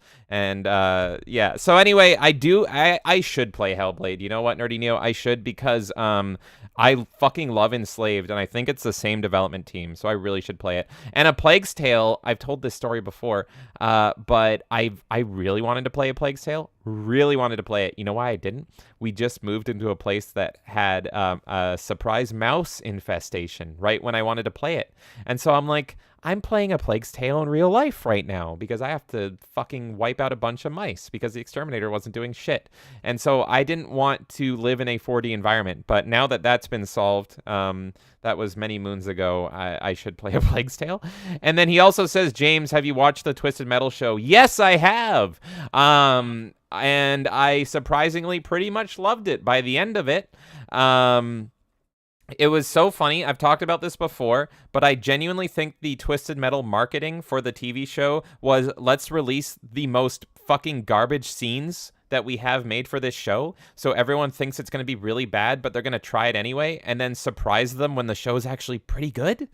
It was genius. It was genius marketing, and those scenes are in the show, but it's a show. It's not a movie, so it's like, to get through the show is like, what, 12 hours, maybe 7 hours, something like that. So the scenes that they released are a total of like 2 minutes, and there are other bad scenes in the show. It's a mixed bag show. It's not a masterpiece, but overall, at the end of the show, I did quite like it, especially Sweet Tooth. I really liked. And the main character even grew on me and everything. I thought Quiet was a little obnoxious for someone named Quiet, but I appreciated how much they respected the lore and how they pulled in stuff from all the games, including Twisted Metal 4, which is my favorite, which most people hate. And by the end of it, without spoiling it, I really hope it gets picked up for Season 2, because if they continue on this trend of it going up instead of a show going down, Season 2, the stinger, the twist at the end of the show in Twisted Metal is Season 2 is going to be fucking awesome. And all I got to do is keep doing what they're doing. If they stick to what they promise with that ending, a Twisted Metal 2, Season 2 is going to be awesome. And then he also says Ninja Theory did Hellblade and Enslaved. I love Enslaved, man. I fucking love Enslaved, so I really should play Hellblade one of these days. Let's end the poll here for our final segment. Exclusivities won. We got 4 votes. Exclusivities won 75%. I don't know anything further than that. But it is time for our final segment of the show. Anything goes. named after Willie Scott from Temple of Doom. Why is So this so random? I don't know. It's yeah. She sings the song "Anything Goes." I don't know. My brain is random. You know how my brain works. Yeah, it is. It doesn't. So okay, exclusivity's one. What's our final segment that we're talking about today? Cool, yeah. I had a feeling that would win. I'll give people the alternative question, which we'll probably use on a future one, but I'll just so people know what option they picked. So the arcade question would have been, what is the experience like playing a game on the arcade cabinet versus playing it at home, and a discussion around the arcade experience versus home consoles. The exclusivity conversation, however, is what we're going with today. And that is going to be, what do you think about the state of exclusivity? I've seen a lot of people talking about wanting games on all platforms now versus having exclusives for specific consoles. Do you feel like we're still getting a lot of exclusives on systems? Do you feel like the way that exclusives are done now is better or worse than it used to be? Like examples like Soul Calibur versus maybe like Halo or whatever, like what are your thoughts on exclusive games for exclusive systems? Do you think it's a thing of the past? Do you think it's a good thing, bad thing? All right. You want to know what I think about Yes. exclusives? Watch the stream.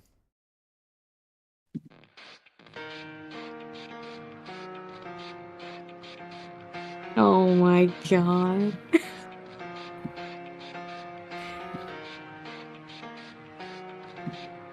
Sing along with me, chat. Sing along with me, chat. One game.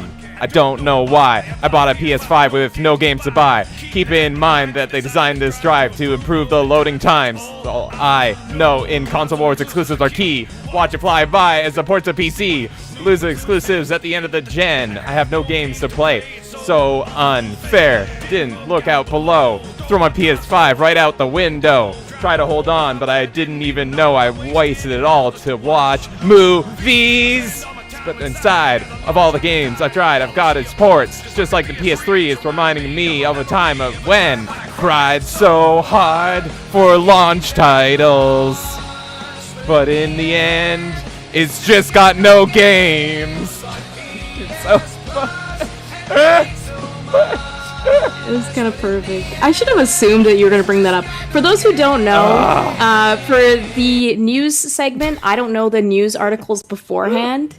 And for the anything goes, we also don't tell each other. We just choose who's going to do the anything goes, and we don't tell each other until that moment. So he had no idea what that conversation was going to be. But I should have known that he was going to God, I love that song. I love, here's the thing. I'll be called an Xbox fanboy, a PlayStation fanboy. I hate everything, but I fucking love every time the PS5 comes up and I talk about one game. So here's a hot take is I actually loved exclusives and exclusivity, and I loved kind of the fire and the fighting, if you will, that exclusives would bring to a console war. And I think a lot of that is fun, and I think that kind of pairs that kind of can shape personalities and everything. I've known Kay since we were 4 years old, and I grew up playing a lot of different games, but I never was a Sega kid, and she was a diehard Sega fan. And so even though we were best friends our whole life, she was playing Sonic and I never did, and I thought that was kind of cool. And then I was playing, I was playing Mario. I was jumping around, so PC, Nintendo, and PlayStation, but I never touched Sega. So we've kind of got to come together right now, and she was showing me a lot of the games that I missed out on, and I've shown her a lot of the games that she missed out on. Of course, mine are more obscure than fucking Sonic the Hedgehog, but that's fine.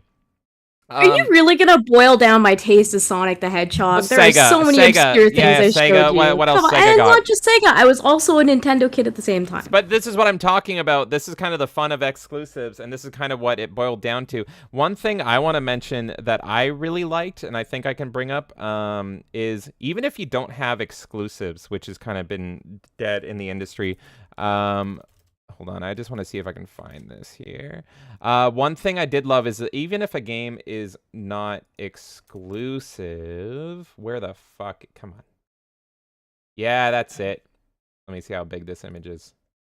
Yeah, perfect. Even if a game isn't exclusive, I appreciated things like this.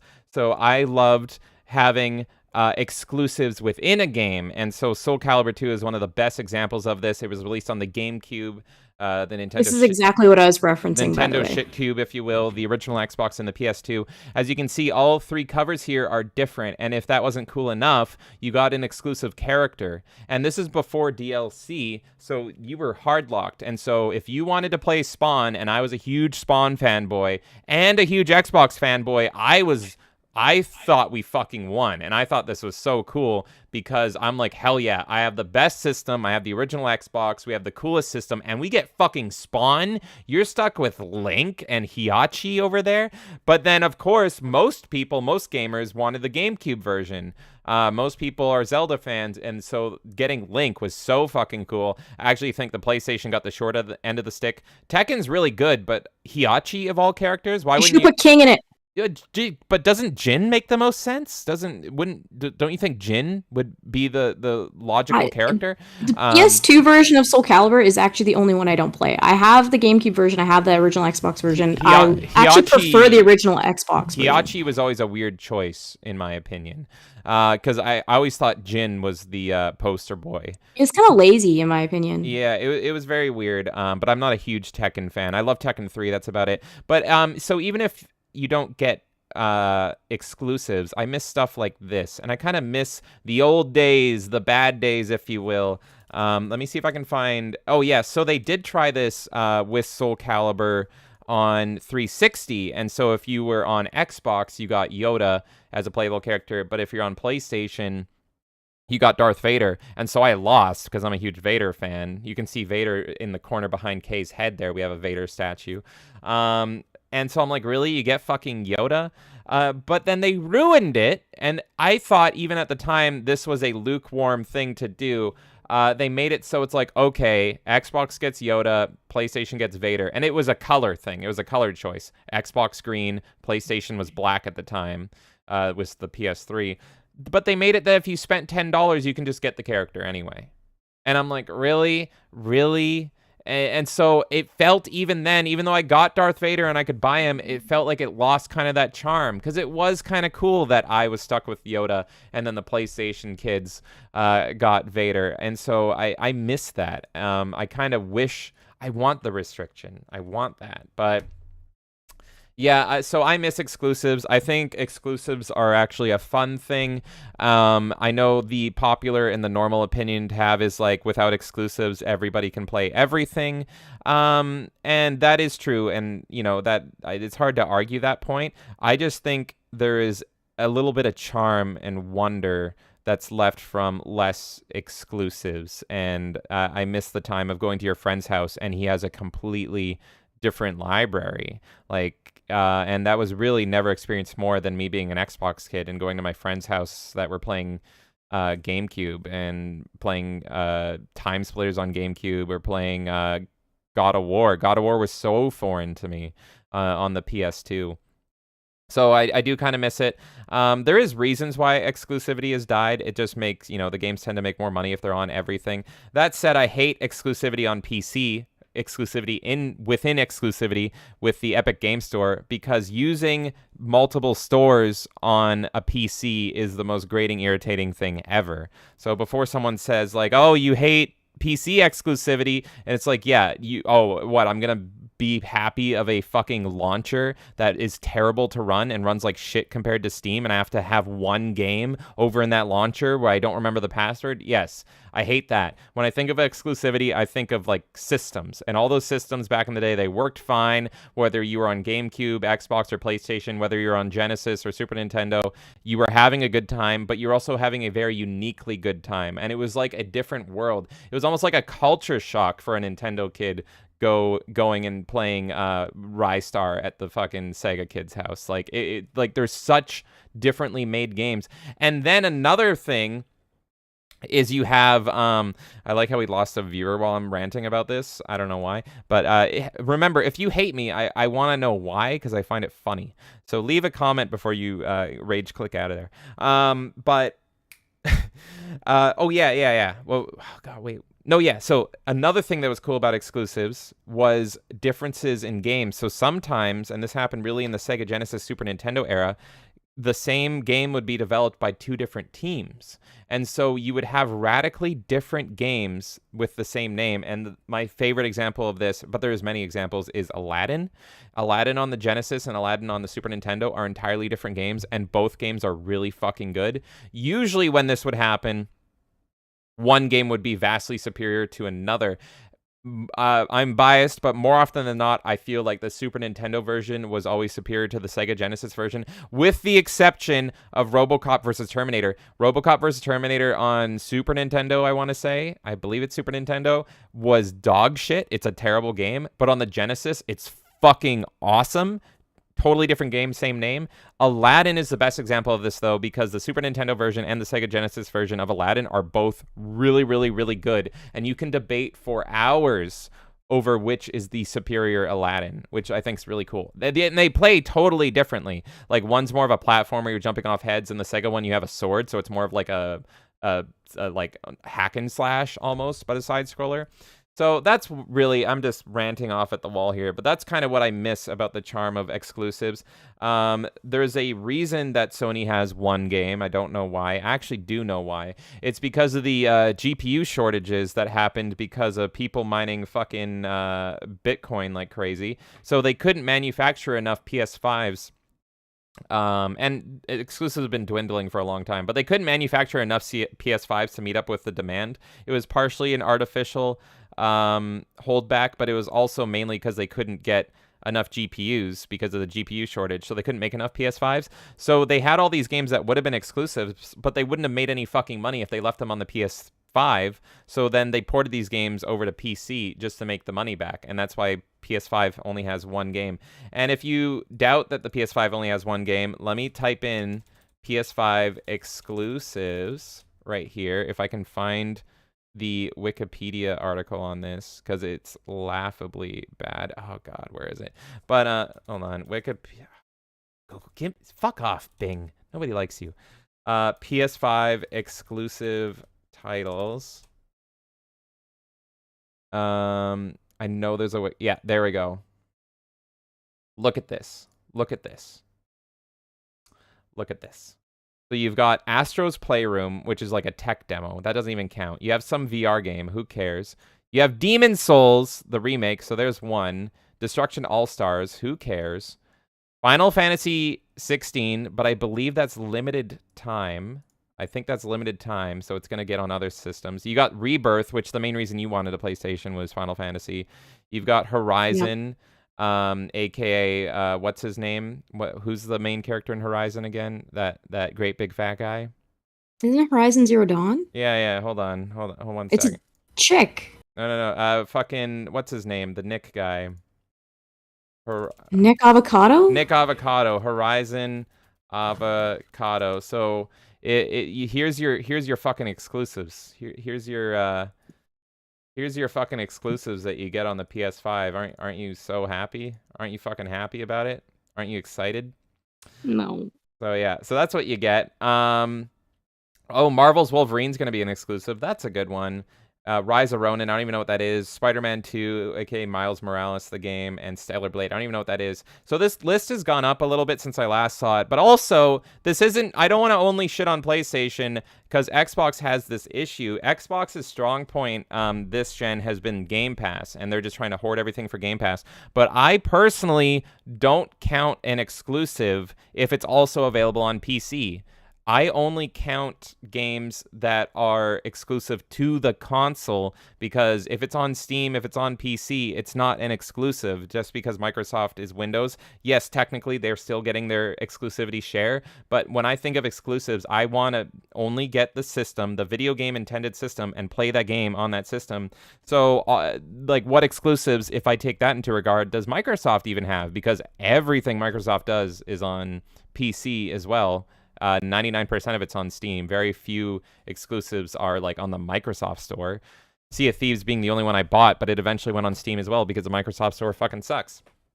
So exclusives are really dead, unless you're a Nintendo fan, and Nintendo is still killing it with their exclusives. So I usually recommend to gamers that they go to Nintendo because they get all the exclusives there. And then my other recommendation is that they go to Xbox for Game Pass because it's such a good deal to get so many high quality games like that. But yeah, that's my long rant. That's a long rant. Do I have a point? No. My point is exclusives can be a good thing. That's pretty much it. I love that you hit so many different things that me chiming in now is just like, yeah, pretty much what he said. That's what he said. I'll have what he's having, yeah. Because, like, for me, the biggest thing with exclusives was the console selling. It's like there's kind of curated cultures around certain consoles, and I felt like when you had exclusives, that was a bigger deal, right? Like, you would very clearly be able to identify an original Xbox kid versus a GameCube kid, a Sega Genesis kid versus an SNES kid. They were playing a totally different library to each other and bringing a totally different experience. Now, if I buy an Xbox or a PS4, for example, it's literally the same. Like, okay, yeah, I get Uncharted. Woo. Right? But, like, realistically, it's like maybe 5 flagship titles on each system, and that's only dwindled with time. And I do feel like we're going to end up in a future where there are no exclusives, personally. I feel like the market on one corner is going to completely meld into one, and then Nintendo is still going to be off on their own. And we've been seeing this happen for at least 2 generations now. Maybe even 3. I think even the 360 and the PS3 had tons of crossover. There's a lot of exclusives, but there's started to be a lot of crossover as well. So I personally appreciate exclusives, whether that's exclusive content, like you're playing on this system, therefore you get this kind of DLC, whether it's a character, whether it's a map, whatever it is. Even like the Hogwarts Legacy one is probably the best example of a recent exclusive, with that mission that you got on PS5. That was bullshit. Yeah, no, that. But it's a PS5 seller, and I think that these companies should be doing that and be like, yeah, you know what? If you're a Hogwarts Legacy fan, here's my problem with you that, should be getting that. My problem with that example was Xbox got in return nothing. So it was the equivalent. It would be like if Soul Calibur, if you got Link on the GameCube and Xbox got nothing and PlayStation got nothing. But I don't know who made that decision, but in my opinion, it's Sony just like, gave them money. Okay, yeah, but then Microsoft should have also been fighting. A problem I have with the industry, and the thing that exclusivities, they don't like solve the problem, but they kind of help, is like Microsoft doesn't really feel like competing in this market. And I've said it for the past few days and for a long time, actually. It's like Microsoft cares about the Surface. They care about, PC, all this stuff. The game console thing they tried in the original Xbox because they're like, oh, this might do well. Look at everyone else is doing well. And it was awesome. And I fucking love the original Xbox. But it's like this kind of feeling of like they don't actually really care about gaming that much. And Sony going through and being like, we're going to have this on our system. Fuck you. To me is like, okay, they're fighting to keep their audience. They're fighting for like making sure that their system has exclusive. I agree that the PS5 has like no fucking exclusives, right? This is a industry-wide problem. They would have, but they sold them all to PC for the GPU shortage. Right. And I think Xbox... But it's a unique issue because it's like that whole scenario, the production of everything slowed down for everything, and we had no idea when that was going to fix. So I agree that like it's so bullshit that we had to deal with like so many exclusives going onto PC as well. But it was kind of like an unexpected thing that hit them. So I don't fault them completely for it. It's like how would you know when that's gonna end? For all they know, it still could have been an issue where they still couldn't get systems out to people. So do you completely kill like a 5-year plan for an entire generation of gaming because that happens and you keep it all exclusive? Or do you try to pivot and get it so that you can still make your money? I think also the thing is, it's hard to defend Microsoft and Xbox because I hate Phil Spencer so much, and I hate how he's like just like conceded defeat lately, and it's just the most like pathetic thing ever to be like, we lost and all this stuff. But I think Xbox's whole But focus they has don't been care. they're, They they get the they money. care They don't about care. they care about Game Pass. They care about being the Netflix of gaming, and that's been their strong suit, and that's where they're going. But you understand why, right? You understand why they're doing that. Because Game Pass, if that is a good package on its own and it sells, they can eventually pitch, hey, Nintendo, we're going to have Game Pass on your system. They already have it on PC. I think that's been They can be floated. like, hey, another indie console comes out. Remember the Ouya? I remember the Ouya. Yeah. I remember the Stadia. All this shit that's not going to succeed anyways, but they can start selling this shit. So what, my opinion from afar, Microsoft is going, let's obtain every game company we can.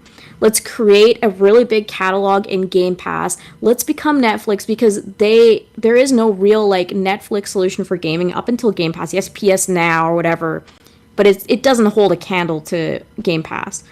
So you have this kind of situation now. They're understanding that it's more the software than the hardware at this point. That's how they're viewing it, because they probably see this whole thing with the industry where people are more shifting towards, we're just going to get whatever one home system and then we'll buy through that, like a subscription model.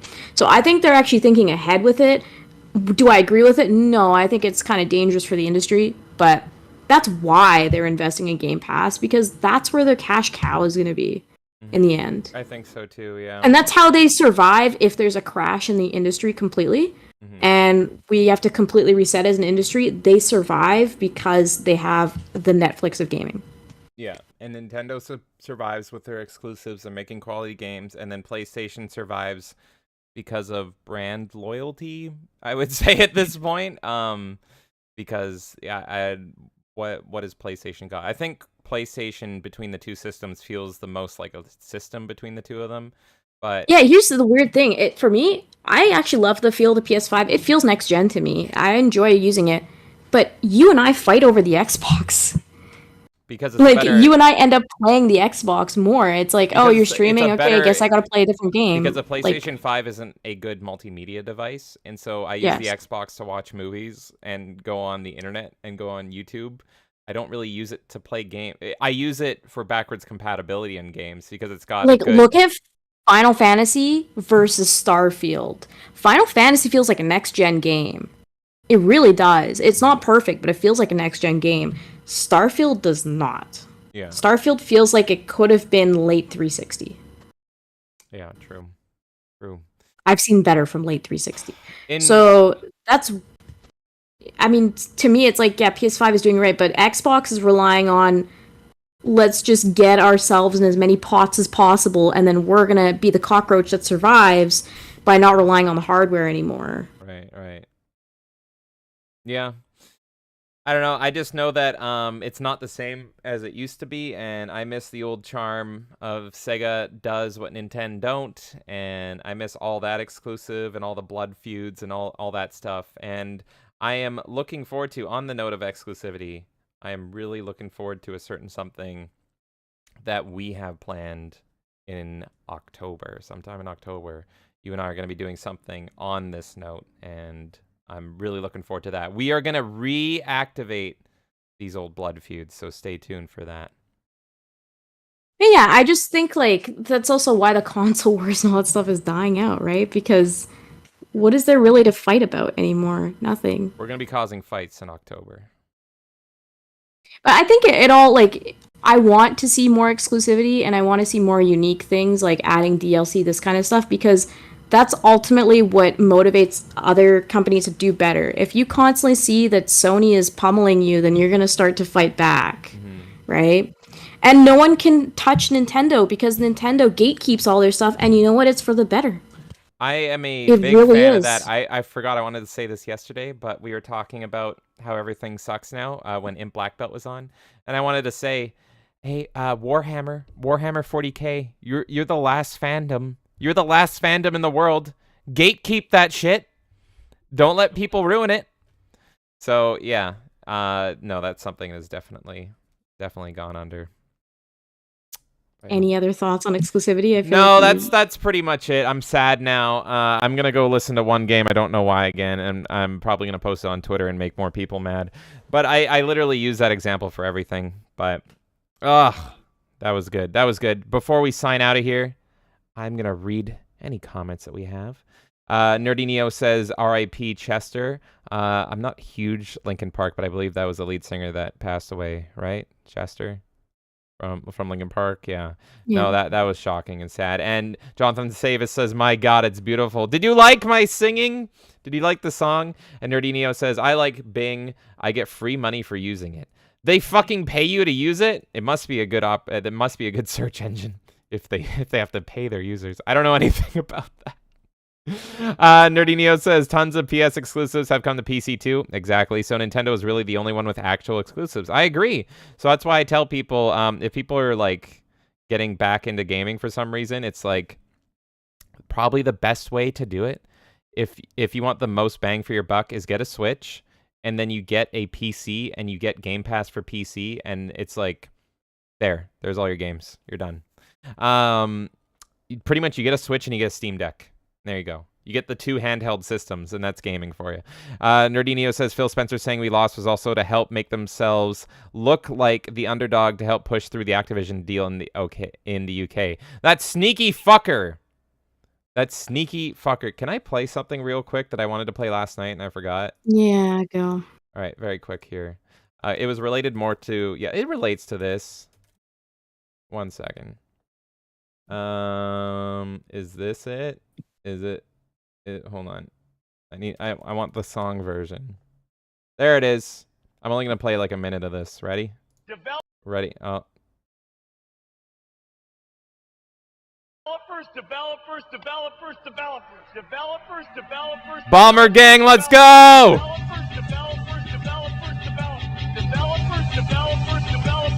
You remember this? Of course. It's a classic. Developers.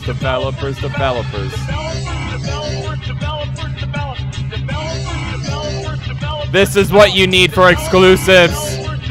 Listen to the sweaty Microsoft man.